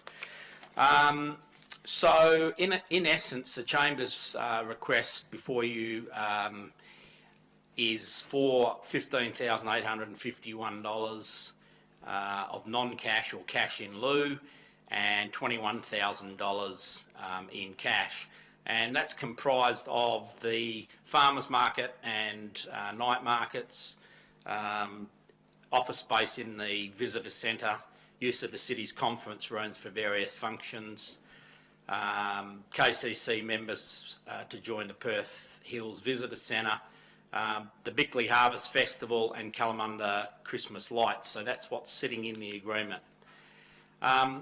The city, obviously, in moving forward and working with the Chamber, has also had to work in the COVID budget setting environment.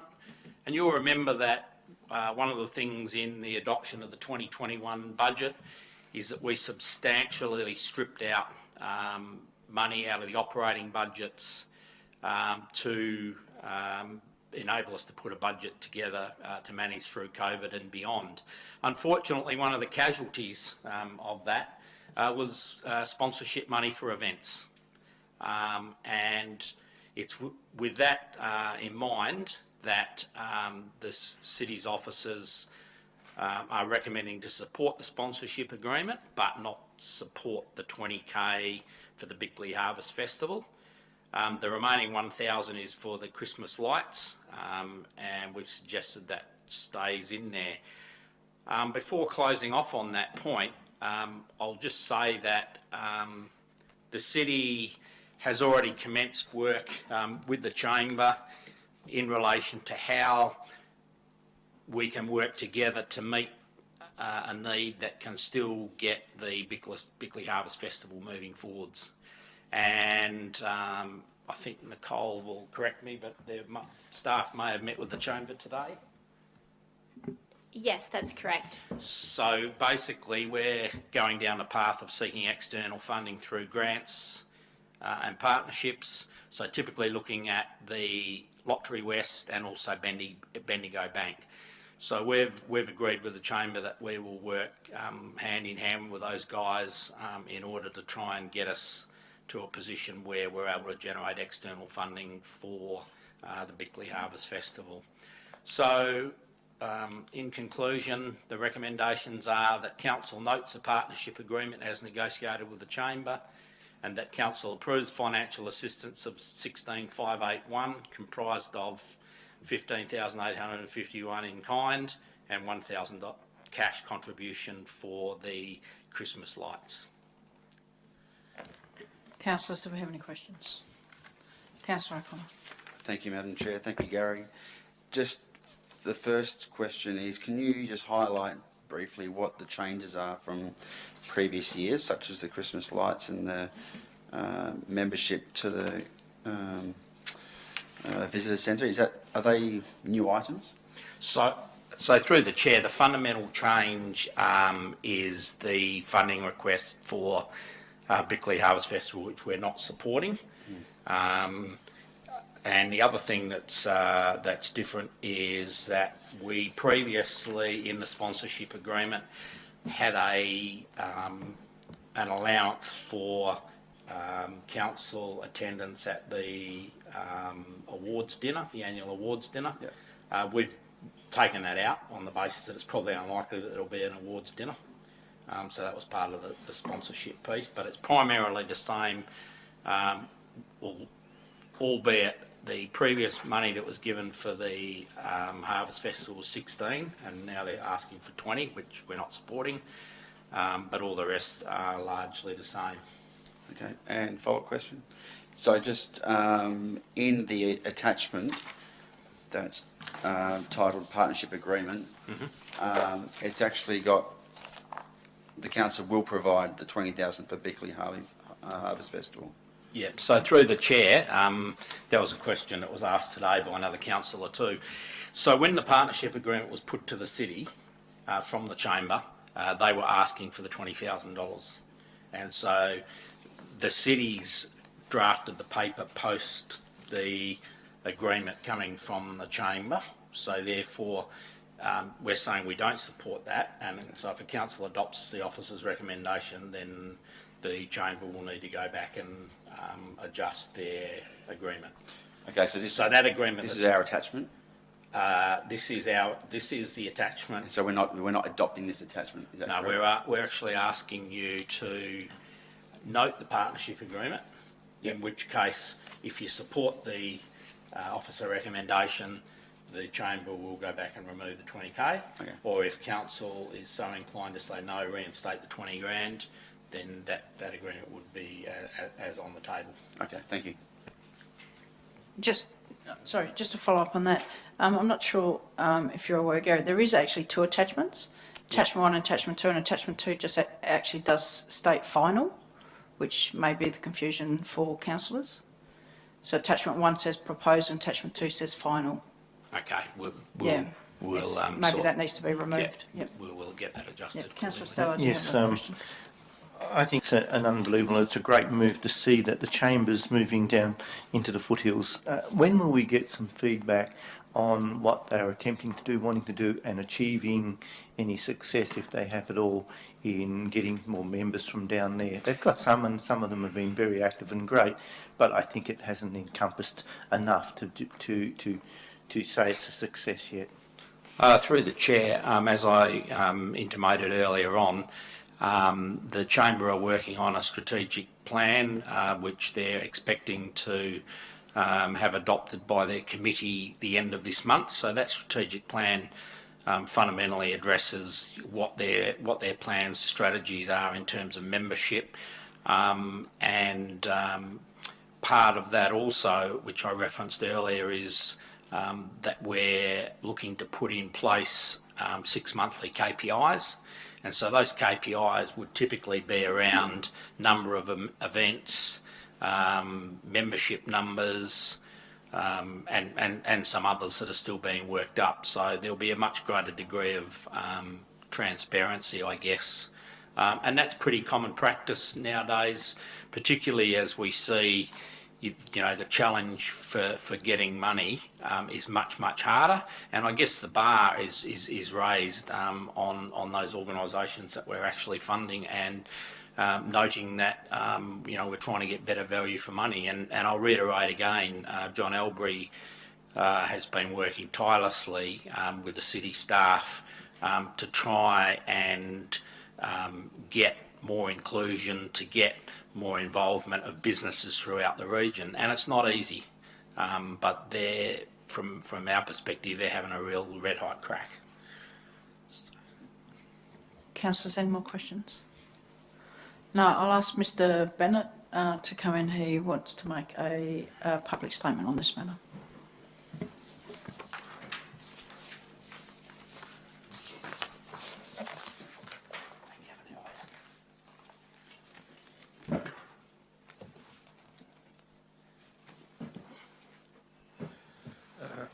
Evening, councillors and city staff. I wasn't aware Gary was going to do all of that that talk tonight, but I've been asked by the committee to address some things this evening. So if I just read the deputation I'd already written out, if that's okay. So I refer to item 3.1, matters for consideration regarding the request to enter into a partnership agreement between the Kalamunda Chamber of Commerce and the City of Kalamunda. The Corporate Services Report focuses on the financial contribution by both parties. The Chamber would like to emphasise the contribution it makes towards the City's objectives in tourism, economic development, COVID recovery, youth programmes and community. We believe that the Chamber's activities should at all times contribute towards the City's wider objectives. The City's in-kind contribution for the year to June 2021 will be somewhat less than set out in this proposed agreement. Most of the in-kind funding relates to the waiver of fees related to the farmers' markets and the night markets. These activities feed into tourism objectives and the invigoration of the area around Hay Street and Railway Road and Central Mall. Unfortunately, the night markets are unlikely to recommence in their previous form this year, unless, of course, the COVID restrictions are removed. So the in-kind value of the waiving of street trading, again, will be reduced. There are a number of items of value to the City which are not noted in the report, the most substantial of which is our social media and newsletter reach. Whilst working together by sharing and cross-promoting events, we have a combined reach of close to 30,000 people on our platforms and believe that this, along with banner advertising on our website, has substantial value which is not recognised in the report. We assume that on the basis of this report that there will be no cash contribution towards the 2021 Bickley Harvest Festival. In relation to that festival, our initial planning was looking at promoting a wider tourism strategy, such as pop-up facilities and a bus terminal in Forestfield and the Kalamunda History Village. We were also looking at promoting accommodation and restaurants across the city in order to encourage a weekend away in Kalamunda. Now, despite the Chamber's best endeavours and limited resources within the Chamber, it must be said that with the current economic uncertainty amongst business communities and the increased competition for sponsorship dollars, there really is a real risk that the Bickley Harvest Festival will be lost to the community for a second year in a row. And reviving momentum for this premier tourism event will be difficult. Having said this, we continue to recognise the work done by the City and we hope to continue working in partnership with the City on strategies to fulfil common objectives to promote economic recovery, business resilience and the health and welfare of the wider community. Thank you. Thank you, Mr. Bennett. Councillors, does anyone have any questions for Mr. Bennett? Councillor Dunn? It's actually just kind of more a question for staff. Thank you for the deputation. I guess the question about the, just while I remember you referring to the bus potentially for the Harvest Festival, given that we do have community buses, could that be something that the city may look into entering into some sort of conversation with that? Sorry, I couldn't catch that.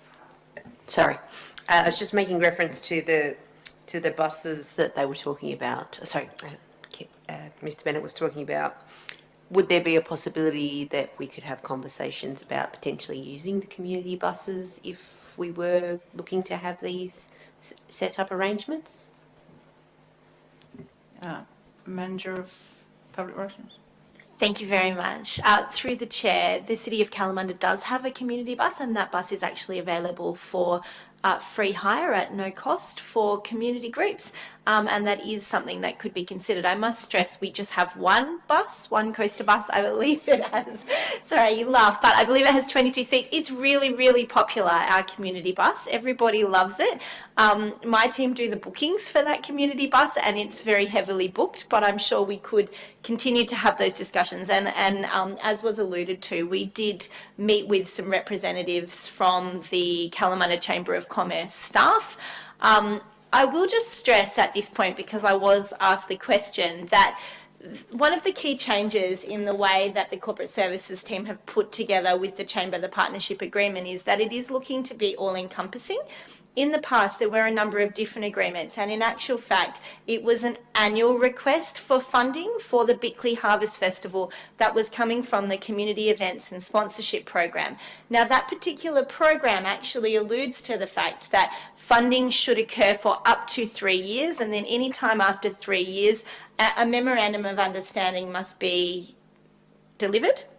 In this particular case, the Chamber will have had funding for the last 3 years. And it is also really important that the City continues to work with the Chamber and any of our event organisers to seek alternate sources of funding along with any funding that may be forthcoming in the future from the City. In relation to the Bickley Harvest Festival, the City of Kalamunda has supported that event for many years, and in actual fact for a number of years has been the sole funder to the tune of between $15,000 and $25,000. So I just wanted to ensure that that was quite clear. We will continue to work very closely on opportunities for that particular event. We also have a call out for the Perth Hills Spring Festival, and we are inviting all businesses to submit events as a part of that portfolio of works in October.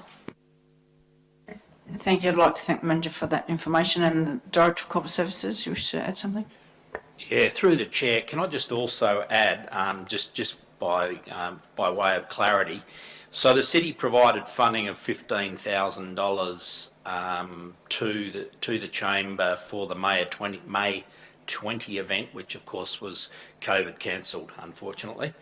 And the Chamber, as I understand, are looking potentially to schedule the next event October around that period, and then moving back to the March event for next year, for 21. So I guess for the 20 year, there's been funding provided of 15 grand, of which you've acquitted 6.5 that was already incurred. So that money is potentially available for the Chamber if Council so desires. Otherwise, we would typically seek to get that unspent amount from the acquittal brought back to the City. So that the Chamber's already got that 16,000 or 15,000. They've acquitted 6.5. So there's a balance there that would either ordinarily come back to the City or could be potentially used for the harvest event for October 20. And then you're talking about the next event being in 21, which is March next year, and then that obviously gives a bit more wriggle room in terms of working with Nick's team and our teams to get event sponsorship, be it vis-a-vis through the Bendigo Bank or indeed Lotteries West. So that's kind of where we'd be heading. Thank you, Director. Was there any more questions for Council Chair there? Yeah, thanks, Madam Chair. It's more of I'm sort of I'm starting a little bit concerned that these guys have been stretched further and further. We're asking them to do more, and yet the piece of the pie is still the same. And the other thing is too that Kevin, when is it you need to start getting ready for the Harvest Festival? They're looking to start doing it almost now. Yeah. It's the girls that we get into to manage that, like what they manage the night markets and the farmers markets. They do all the administration and the setting up and the coordinating with people.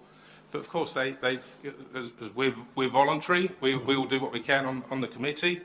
But without this funding, and I know it's hard for everyone. We know that. But Yeah, that sounded good, like what Gary was saying. Yeah, look, I think that it'll help if council wants to go that way. You know, the thing that bothers me at the moment is that we've got a new committee and they're trying to find their feet, trying to keep council happy, trying to expand down the bottom of the hill, and also trying to do the Harvest Festival with no money. And probably the funds that Gary was talking about, if council sees fit to go down that path of supporting them with that, might help just to get them out of trouble this year. So let's see where we go.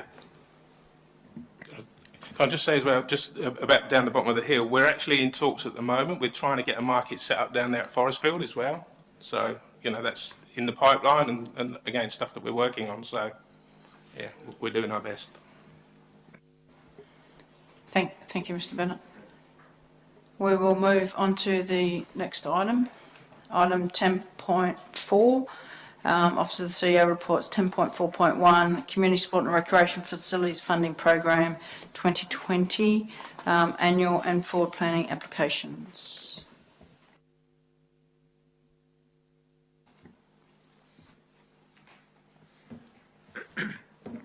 Evening, councillors, members of the public and staff. So the first of my presentations this evening is on the Community Sporting and Recreation Facilities Fund. The purpose of the report is to seek Council's consideration for supporting two funding applications through the Department of Local Government, Sport and Cultural Industries CSRFF Fund. This is a state government run program.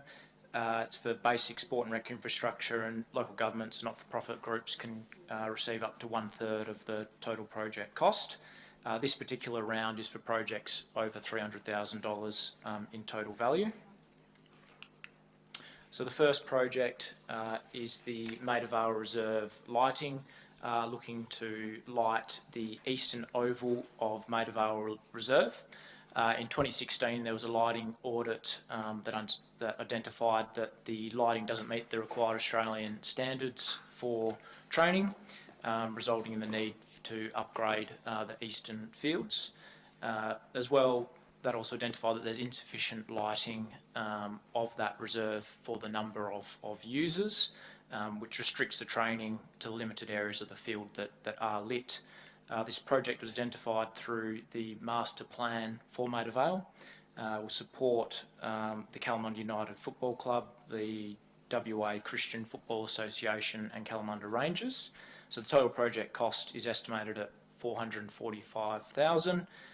Based on that 1/3 contribution from CSRFF, the Kalamunda United Football Club is also contributing $50,000 towards the project. And the city, subject to 21-22 budget deliberation process, an amount close to $250,000. So the second project is the Ray Owen Pavilion Unisex Change Rooms. So this project was received originally through, back in 2019, through the Strategic Sports and Recreation Committee, who supported the need for the project, and the application came through from the Kalamunda District's Football Club. Currently there is no unisex change facilities at the site, and the clubs do have female teams. The project aligns to the Ray Owen Reserve master plan, and there's estimated 750 participants who will benefit from across 4 different user groups there. Also in the city's budget this financial year is $2 million towards additional female change rooms. This project is one of those identified projects across 4 sites. So it's estimated to cost approximately $650,000 based on that 1/3 scenario with CSRFF. The clubs there are also contributing $60,000 towards this project, with the city contribution through that $2 million being $373,000. So the officer recommendation is that council endorse the submission of 2 CSRFF applications in the annual and forward planning round and ranked them in the following priority order, of 1 being the Maida Vale Reserve Sports Floodlighting Project and 2 being the Ray Owen Pavilion unisex change rooms. Also note that in the event of the CSRFF application for the Maida Vale Reserve floodlighting project being successful, that amount of $246,000 will need to be considered as part of the annual budget deliberation process in 21-22. And also note that an amount of $2 million is included in the 2021 budget for additional female change rooms, of which the Ray Owen project is one. Any questions? Councillor Starline. Yes, thank you. Through the Chair. Nick, one of the ones I've noticed sometimes in the past that they do not necessarily follow rankings, and if it so happened that they decided then, which seems to be the flavour at this stage, and rightly so, women's change rooms for women involved in some of these sports like football and soccer and rugby. Is it possible that if we did get the money for that, do we have the capacity, and this is probably more a corporate service one for Gary, but do we have the capacity, if we got funds for that one, that we could then reallocate some of the funds we've got over the other side across into the lights at Maida Vale?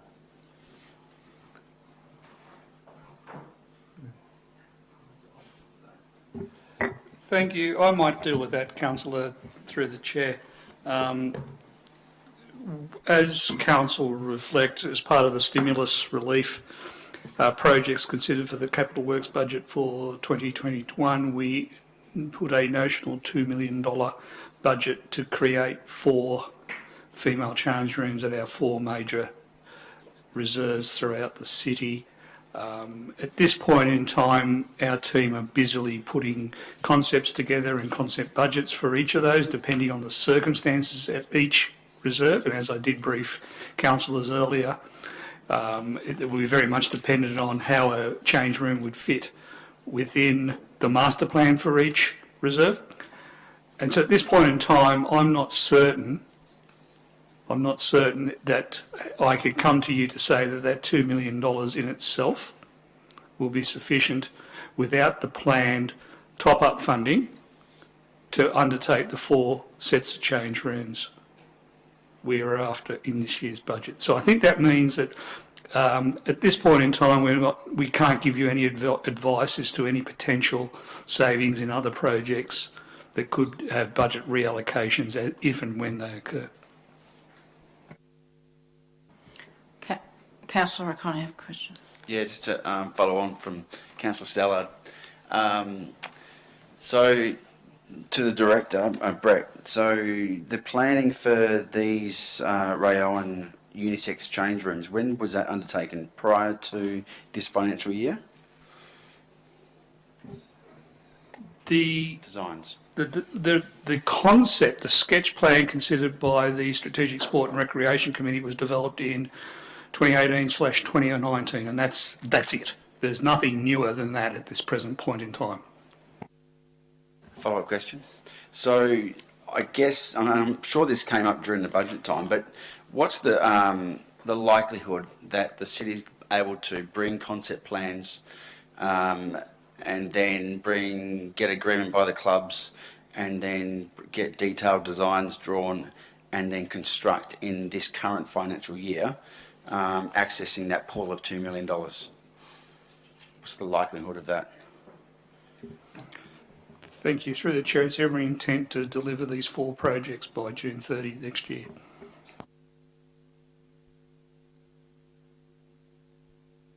Councillors, are there any more questions? Is there any questions from the public gallery? We'll move on to the next item, 10.4.2, Ray Owen Sports Centre Management Committee 2019-2021. Thanks, Madam Chair. So the purpose of this report is to seek Council to adopt a revised Ray Owen Sports Management Committee terms of reference and also to appoint Kerry-Ann Williams from the Kalamunda District Netball Association to the Ray Owen Sports Centre Management Committee. So the Rayon Sports Centre is managed under a licence agreement with the Kalamunda Districts Netball Association, the Kalamunda Districts Basketball Association and the City. The committee consists of 2 reps from the Netball Association, 2 reps from the Basketball Association, a council rep and a non-voting city representative, and it is a committee of council. So the terms of reference, if you recall, back in August 2019, Council adopted the revised terms of reference for all committees of Council, and that included a consistent quorum terminology change. Since then, the Rayon Sports Centre Management Committee has met in February 2020. They support the intent of the quorum change. However, specific to their circumstances, they're requesting further details be included in their terms of reference to ensure fairness and equity and representation for all participants, all parties of that committee. So they've requested a change from a quorum shall consist of at least 1/2 of the appointed members to a quorum shall consist of a minimum of 3 voting members comprising of 1 representative from the Netball Association, 1 representative from the Basketball Association and a councillor. The appointment of the newest member to the Management Committee. Back in December 2019, the Management Committee met. 2 representatives from the Basketball Association were appointed, while only 1 representative from the Netball Association was appointed at that point in time. That was due to some staffing vacancies at the Netball Association at that particular time, so it was a timing issue.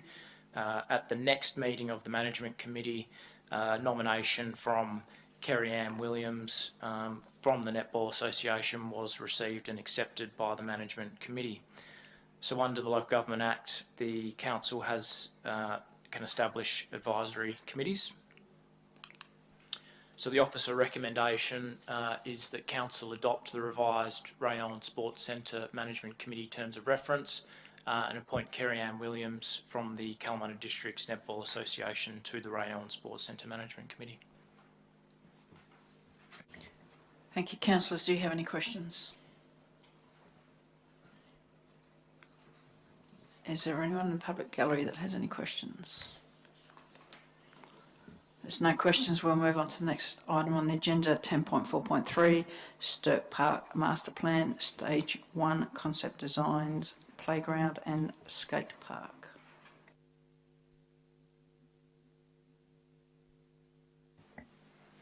Thanks, Madam Chair. So the purpose of this report is for Council to adopt the concept designs for the Sturt Park Master Plan Stage 1 priorities as per the attachments provided in the report, and also for Council to endorse the City seeking external grant funding opportunities for the Sturt Park Master Plan Stage 1 priorities. So as some background, back in July 2018, Council approved the inclusion of a skate park within the Sturt Park Master Plan and for progression of designs for the Stage 1 priorities being the playground, youth space, path network and the skate park.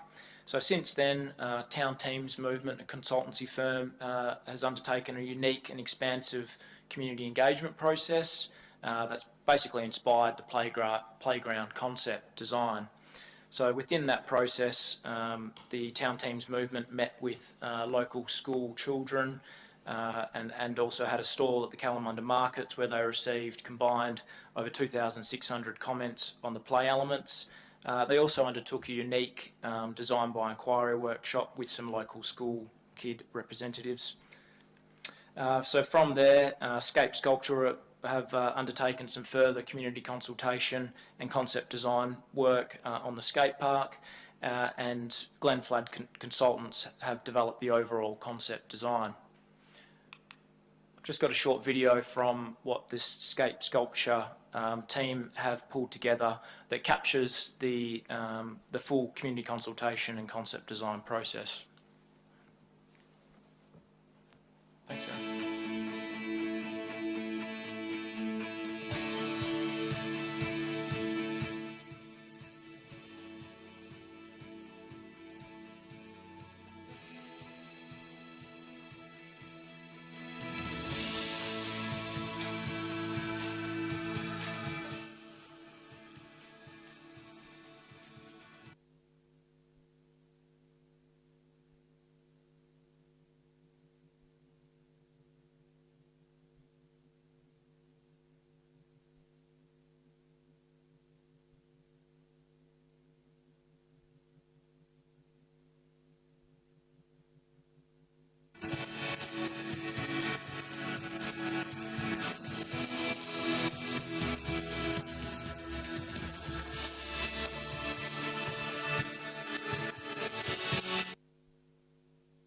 Through the chair, we'll make the video available via link online if possible.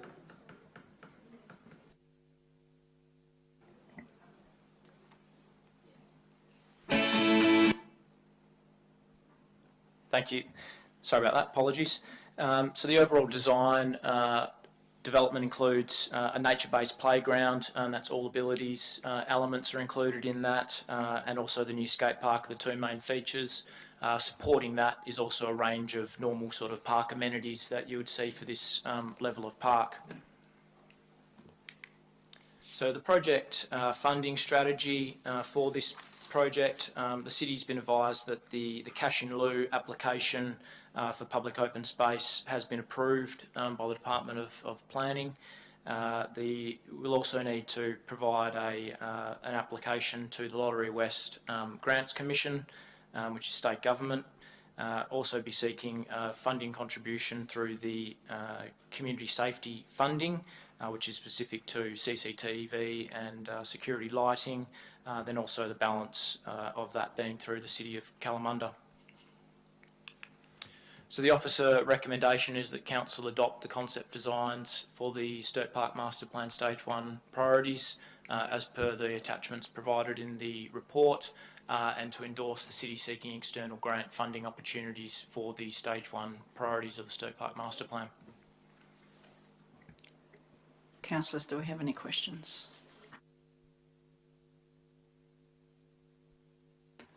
Councillor Blair. Yeah, can we just make sure that that video is released onto Facebook and social media? Thanks. Thank you. Is there anyone in the public gallery or anyone in the public gallery that has any questions? No questions. We'll move on to the next item, 10.4.4, Customer Service Results 2019-2020.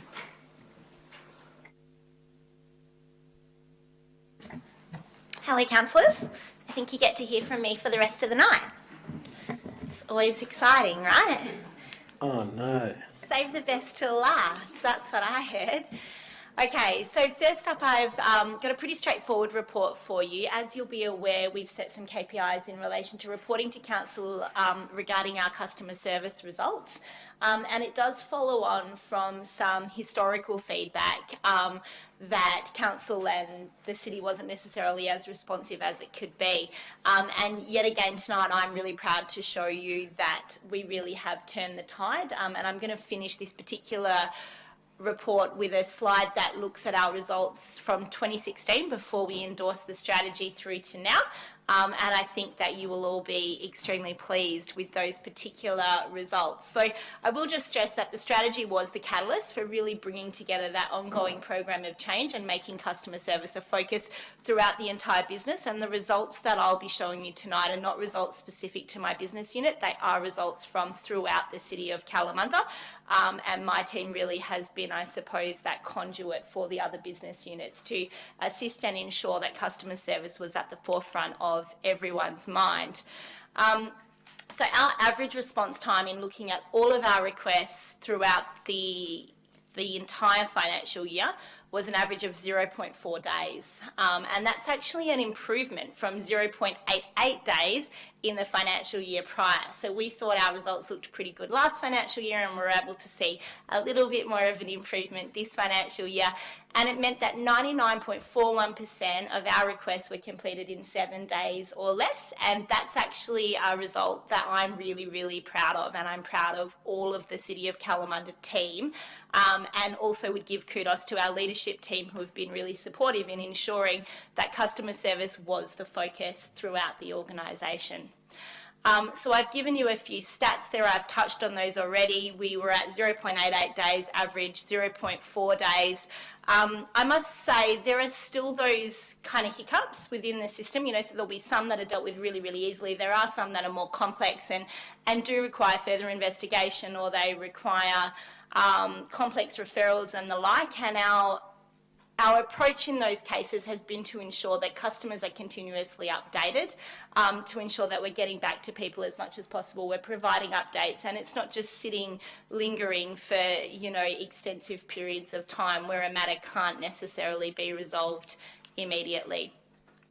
So when looking at the green and the grey, whilst we have to provide you with a financial year report, I actually find that it's easier and it's more useful to look at these stats sometimes over a bit of a longer period of time. So the grey is showing you all of 2019 and the number of requests received. The green is showing you the requests received in so far the 6 months of 2020, because this is a financial year review. Really interesting from my point of view was the spike of requests received during the months of COVID. So you can see in comparison that those months leading up to June in 2019, we actually saw slightly lower numbers of requests. That did increase, and anecdotally we believe that may have been a result of more people who were actually home during the day. It kind of touches on the report from the Director of Development Services and Manager of Approval Services in terms of some of the issues that we dealt with when suddenly we had lots of community members working from home and kind of noticing things within their neighbourhoods. But also it does represent a period of time where we were actually also closed to face-to-face operations. So many of the community facilities were closed, front counter was closed, and so in some cases there was more telephone contact potentially as well. But these are ones that actually had to be converted to a request. Not every interaction becomes a request. So the average response time in days by month, and you can see there green is 2020, grey is 2019. We continued to show significant improvement. The top 10 requests within your formal reports, there's a little bit more detail than I've gone into in the slides, just because it's a little bit more difficult, obviously, to see on screen. But building maintenance requests, lots of dog requests, which again touches on the Development Services comment about how many dogs we have here in the city. I think there's about 8,500 registered from memory. It always makes October really busy for my team because we actually help to process those registrations and new registrations at front counter. So dog prohibited areas, dog exercise areas, dog registration, dog wandering, they were all some of our top tags in terms of customer requests. Trees was right up there. That's actually not in order of, it is the top 10, but it's not necessarily in order of what the top are. They are colour-coded in your reports for you. Trees, always a really nice big one that keeps the Parks and Assets team busy. Skip bins, entry passes and vehicle permits, and in general, waste inquiries also very, very high for us. And zoning certificate requests, so that's actually a process that we undertake when land is sold within the city. So the wait times versus the number of calls queued, this also was quite an insightful result. Some of you will recall, because I also present you with quarterly reports, we took quite a spike in call wait times in October of 2019. Now this graph is quite interesting for me because what it's actually demonstrated for us is that our current call capacity, so based on the number of resources and the current setup of our phone system, we can handle about 5,500 calls really quite nicely in a month, and the team can handle it. The call wait time is down to a minimum. Generally speaking, when I chat to the girls, and just yesterday we were discussing this because obviously it's rates time at the moment and it's quite busy, the average wait times were coming in around 2 or 3 minutes, so not extensive. But in that month of October, our calls increased and they were above 7,000. From memory, it was about 7,200. So it's not a massive jump, right? Like you kind of go, Nick, that's only an extra 1,500 calls. And yet the impact on wait times was quite significant, which says to me that that's certainly something that we'll be looking at this October to see whether that's a trend that continues and whether there's some recommendations we can put forward in relation to how we may alleviate that, because my initial thought is that ultimately the only way that we could deal with that would be to look at resourcing in those peak times, because it actually means we already have every single operator currently operating, and that increase of 1,500 to 1,700 caused a really significant spike, and we saw that continue through, you know, start to taper off in November, but the beginning of November was still extremely busy. And this just shows that again in terms of, you'll see the little lines that run through to give you the longest wait times, the numbers, but also we look at what we call abandonment. So we never want to see call abandonment. It's where, I don't know if any of you have ever had to be on the phone to a federal government or a state government agency. Sometimes it can take a little while. Sometimes some of the private sector can take a little while. And I'm sure there's a name that's all popping to everyone's head that I will not mention. People hang up because they just go, oh my gosh, this is taking too long. We never want to see that here at the City of Kalamunda. We do also, though, whilst people are on hold, we're actually giving them information and we're also directing them to the website. So in some cases, and my view is it will be a small percentage of cases, people can abandon a call because actually during that time they find the answer themselves. However, it is something that we're looking to ensure happens at an absolute minimum. This is just showing you the top call tags in a more visual way, because we all know that I'm quite a visual person. So clean away, inquiry, rates, developments, pools, applications, you know, all of those things were some of the key reasons that people were calling us. And the number of calls by category is also now shown here. So you can see waste and rates are still right up there in terms of reasons that people are contacting the City of Kalamunda. The number of calls over time, you have seen this presented in one of the earlier slides, but what this one shows you is incoming versus external calls. So you can see, you know, where there might be callbacks or where it is that we're actually calling people. And number of calls by time of day continues to be pretty standard. So we receive calls from the moment that the office opens through to close. It's always very nice and busy. This is my favourite. So black is our results in 2016 before we took over this body of work in actually looking at customer requests and the amount of time that customer requests were being taken. Now, some of you will recall that in reviewing this, and obviously we adopted the customer service strategy in 2017 in the following year, I did a review as a part of the work that we did to actually develop the customer service strategy. And the one thing I will note is one of the things that we did find that will be impacting the 2016 results is that we did find cases where customer service had been undertaken, but the reporting hadn't necessarily been closed off, so items hadn't necessarily been updated as they should. And so that will have impacted those results. But I would still say, and the anecdotal feedback that I'm getting from community is that they are feeling like the customer service has improved significantly. And certainly, in my opinion, this graph looking at 2016 through to 2020 does demonstrate that. Any questions? Councillor Ritchie. Firstly, Nick, I had reason to, through the chair, I had reason to call the city 3 or 4 times over the last couple of weeks for various reasons, and I have to say that the response was terrific. I was put on hold, obviously, in that queue at one stage. The information that was on there wasn't current. It was about the libraries were closed and you could book things, just, you know, in terms of how you could go electronically and so on. So just a notion of perhaps making sure that the on-hold stuff is actually up to date, perhaps. But I have to say that the service I got was fantastic. I had no idea who I was, since I didn't say who I was, but it was terrific. But just that notion of what was on there was a little bit out of date. Yeah, thank you. It is great feedback. We have a third-party provider and there is a fee each time we update it. So we're trying wherever we can to have messages that are relatively long-holding, but we did do some additionals around the various COVID restrictions. So we are aware that there is a requirement for we're about to do a full refresh of that particular on-hold message. Councillors, any more questions? I hope that you all introduce yourself as, hello, I am councillor. Nick, I have a question. Do you receive any feedback at all, or is it included about the after-hours service? Thank you very much. That's a fantastic question, Councillor Boyd.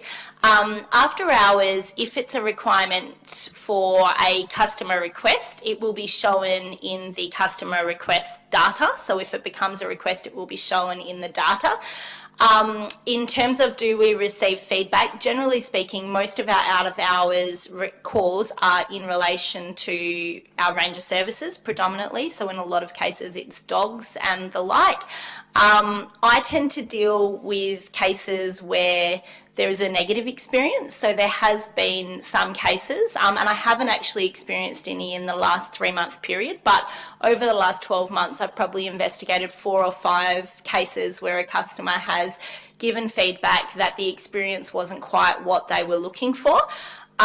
The way that the after hours service works is it is an external provider and it's based on a matrix system. So pretty much there's a whole heap of questions and answers input into the system, and then depending on what the customer tells them, they try to work out how they best might be able to help, whether it's a next business day, whether it needs to be escalated.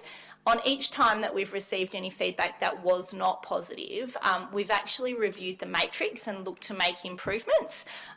We worked really hard with the Rangers team in particular, because one of the frustrations for community members previously was that it was a lot of questions that was being asked in order to actually get their matter resolved, and they just wanted to say, hey, I've found a dog, or whatever it might be.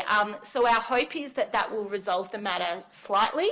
But to be honest, whenever you have a third-party call provider who doesn't necessarily know your business as well as your operational staff, the service is not necessarily of as high a standard. It is a job that goes out to quote, and I believe it's next up for review next year. Thank you for that. I look forward to that coming to council. If there's no more questions, we'll move on to the next item, 10.4.5, Strategic Community Plan Review. Thank you very much. So the purpose of this report is for Council to consider and endorse the strategy for and initiation of the review of the city's Strategic Community Plan, Kalamunda Advancing 2027. I know that many of you will know this information, but it's just important that we do cover off on it. So the plan is a key document within the West Australian State Government legislated Integrated Planning and Reporting Framework. You will sometimes hear the officers refer to this as the IPR.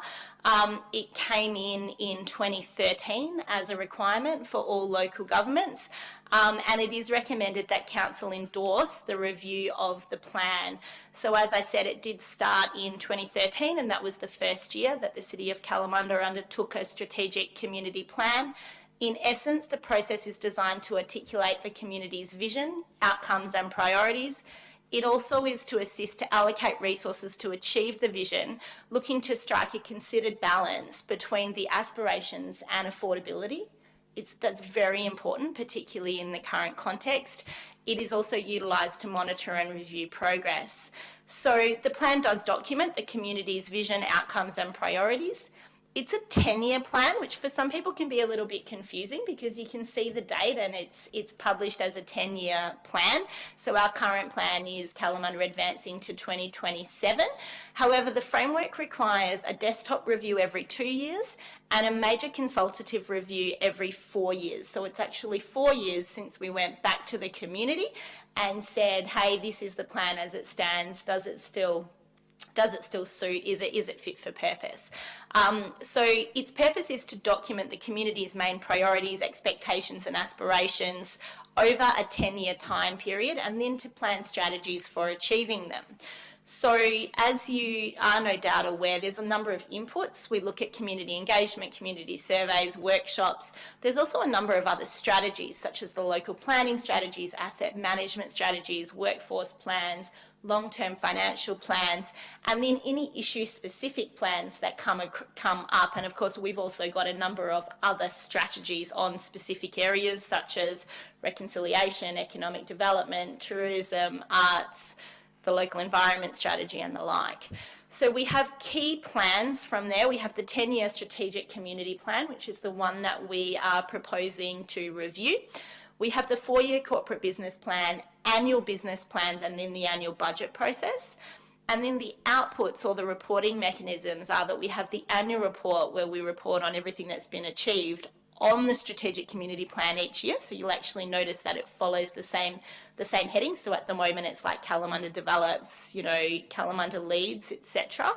We have quarterly service reports, quarterly progress reports, and of course our monthly financial reports are all a part of that process as well. So we are looking for significant community engagement to be undertaken as a part of the 4-year review of the Strategic Community Plan. We're proposing in-person and online workshops. Now, the online workshops were an innovation that we trialled during COVID.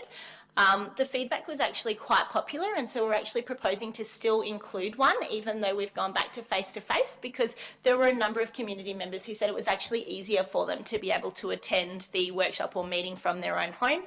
We're also looking at surveys, all supported by an integrated marketing and comms plan, which will include traditional advertising and social media.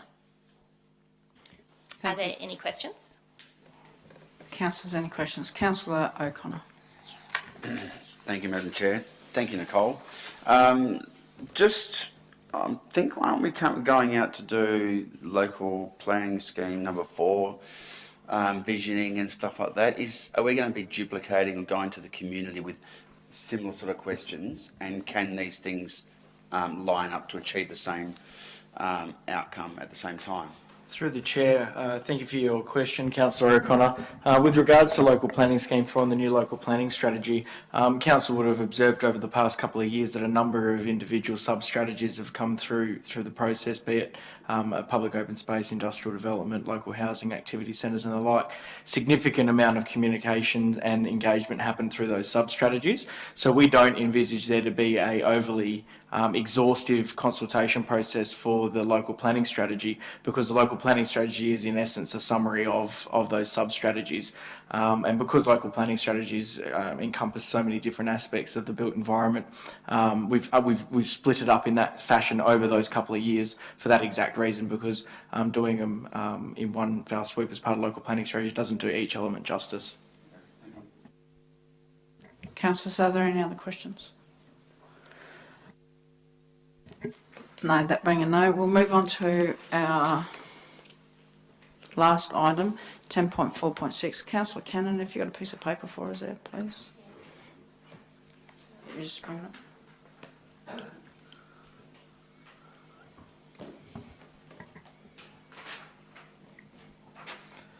Through the Chair, just received a disclosure of interest from Councillor Mary Cannon in relation to this specific item 10.4.6 regarding the naming of John Reid Oval.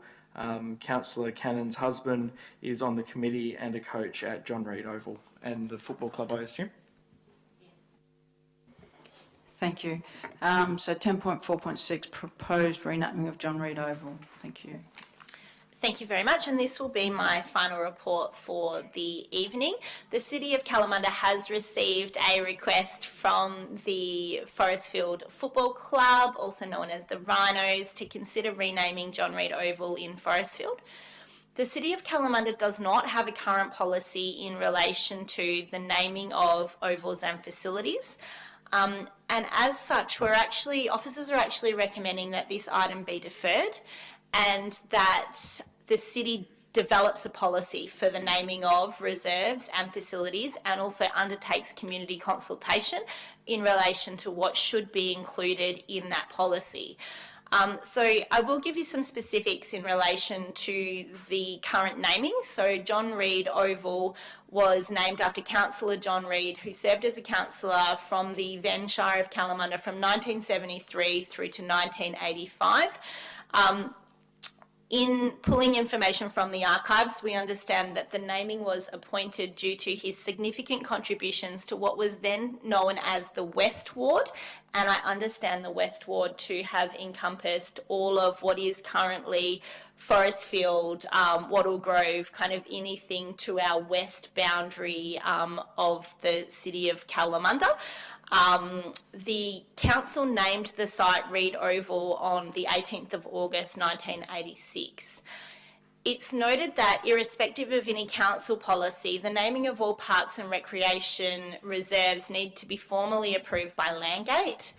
Landgate have published policies and procedures for naming conventions which need to be adhered to and should be referenced in any policy that is considered by council. These policies and procedures were utilised as a basis in reviewing a previous request to rename a park, which had originally been named after its street. And that particular one was the park that is now known as Barry Oldfield Park. It had been requested by him to call it Willoughby, and in his passing, the community approached the council and the administration to have it renamed. We went through a very extensive process before providing a recommendation or a request to Landgate that in that case was supported. So under section 1.1.4 of the Policies and Standards for Geographical Naming in Western Australia, version 2 2017, it is set out that any change to an existing approved name is discouraged.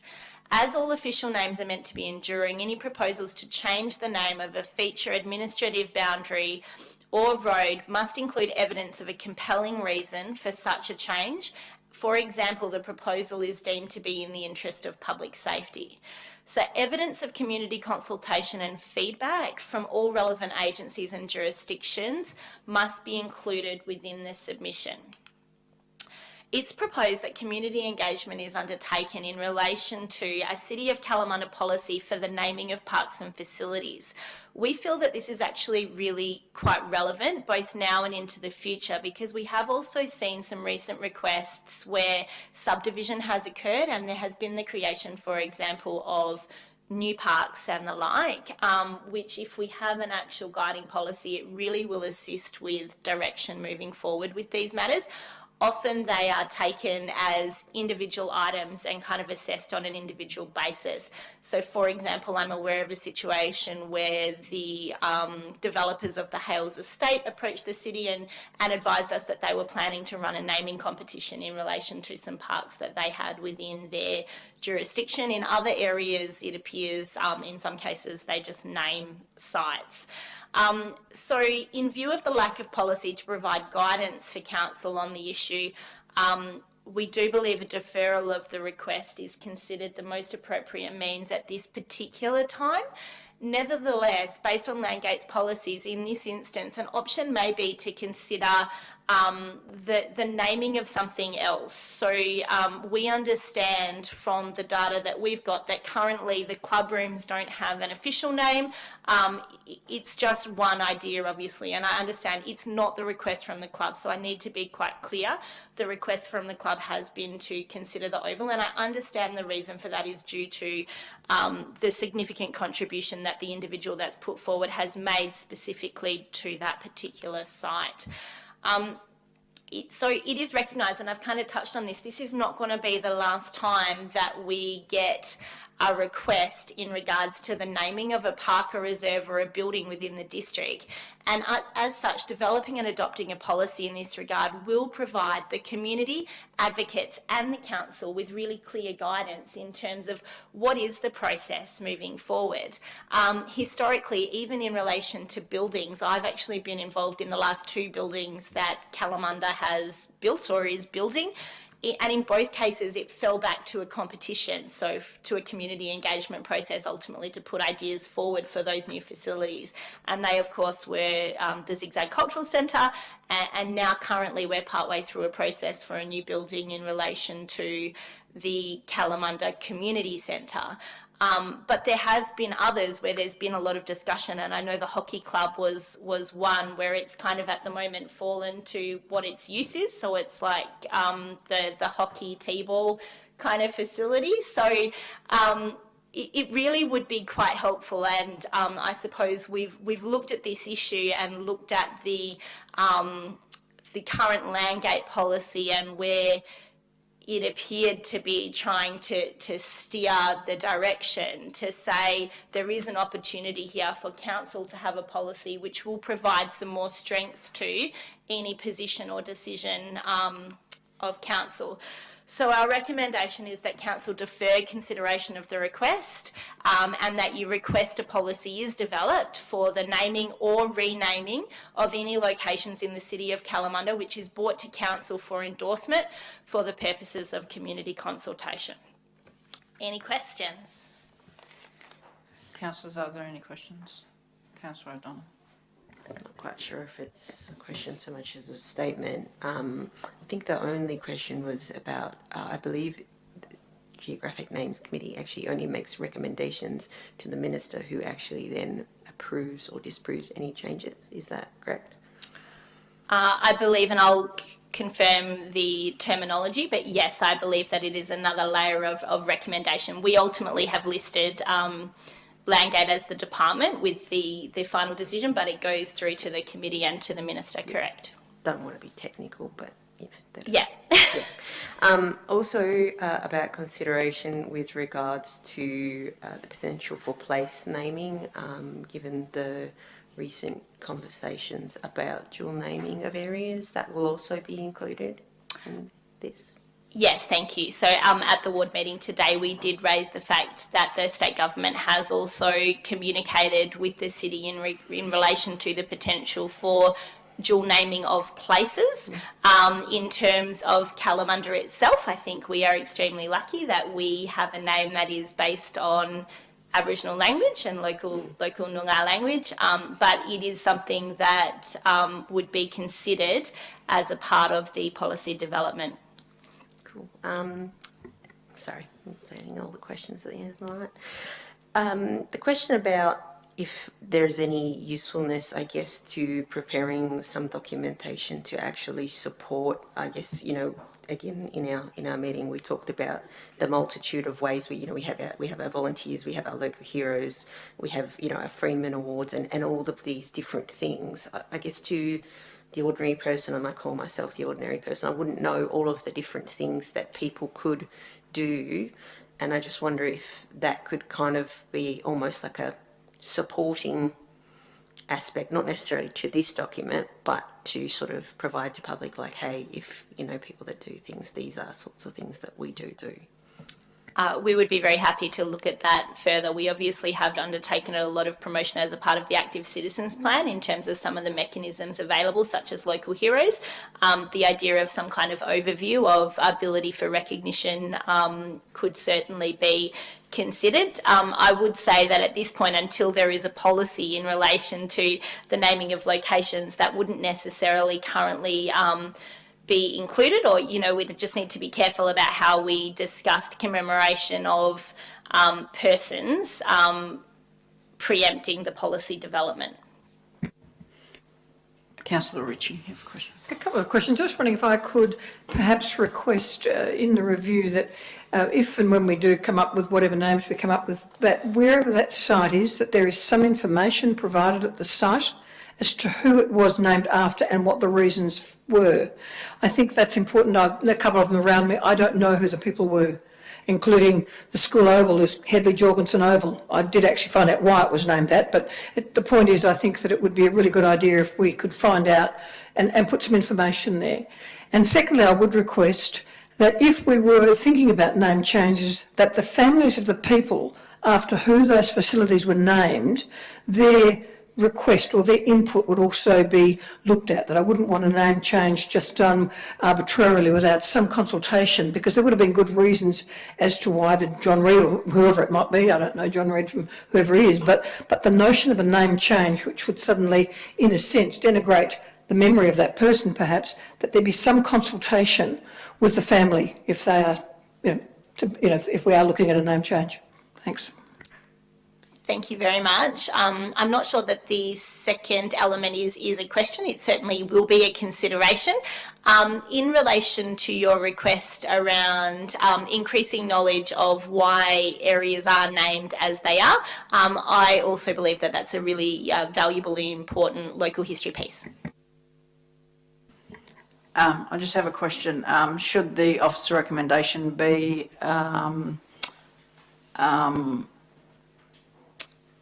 I can't even think of the word. Should the officer recommendation be be approved by council. What do you think would be the next steps and the process, given that the Forestville Football Club did write to the city several months ago? Thank you for the question, and we do apologise for the period of time that it has taken in terms of bringing this particular report to council. In relation to the time frame, it's my wish to ensure that we expedite the matter as quickly as possible. I would be looking, subject to a council endorsement at the August OCM, to undertake some pre-consultation with the community to actually gauge their input into what they would like to see in a policy in September, and to actually draft that policy. We feel that it could be done relatively quickly. We've already been investigating some of the policies that do exist throughout the state, and to bring that back for October ideally, and certainly November at the very latest. Thank you for your answer. Councillors, any more questions? Is there any members of the public gallery or members of the public gallery that wish to ask any questions? That being the case, we come to the conclusion Madam of... Chair, can I just ask a very quick question? Sure. Sorry.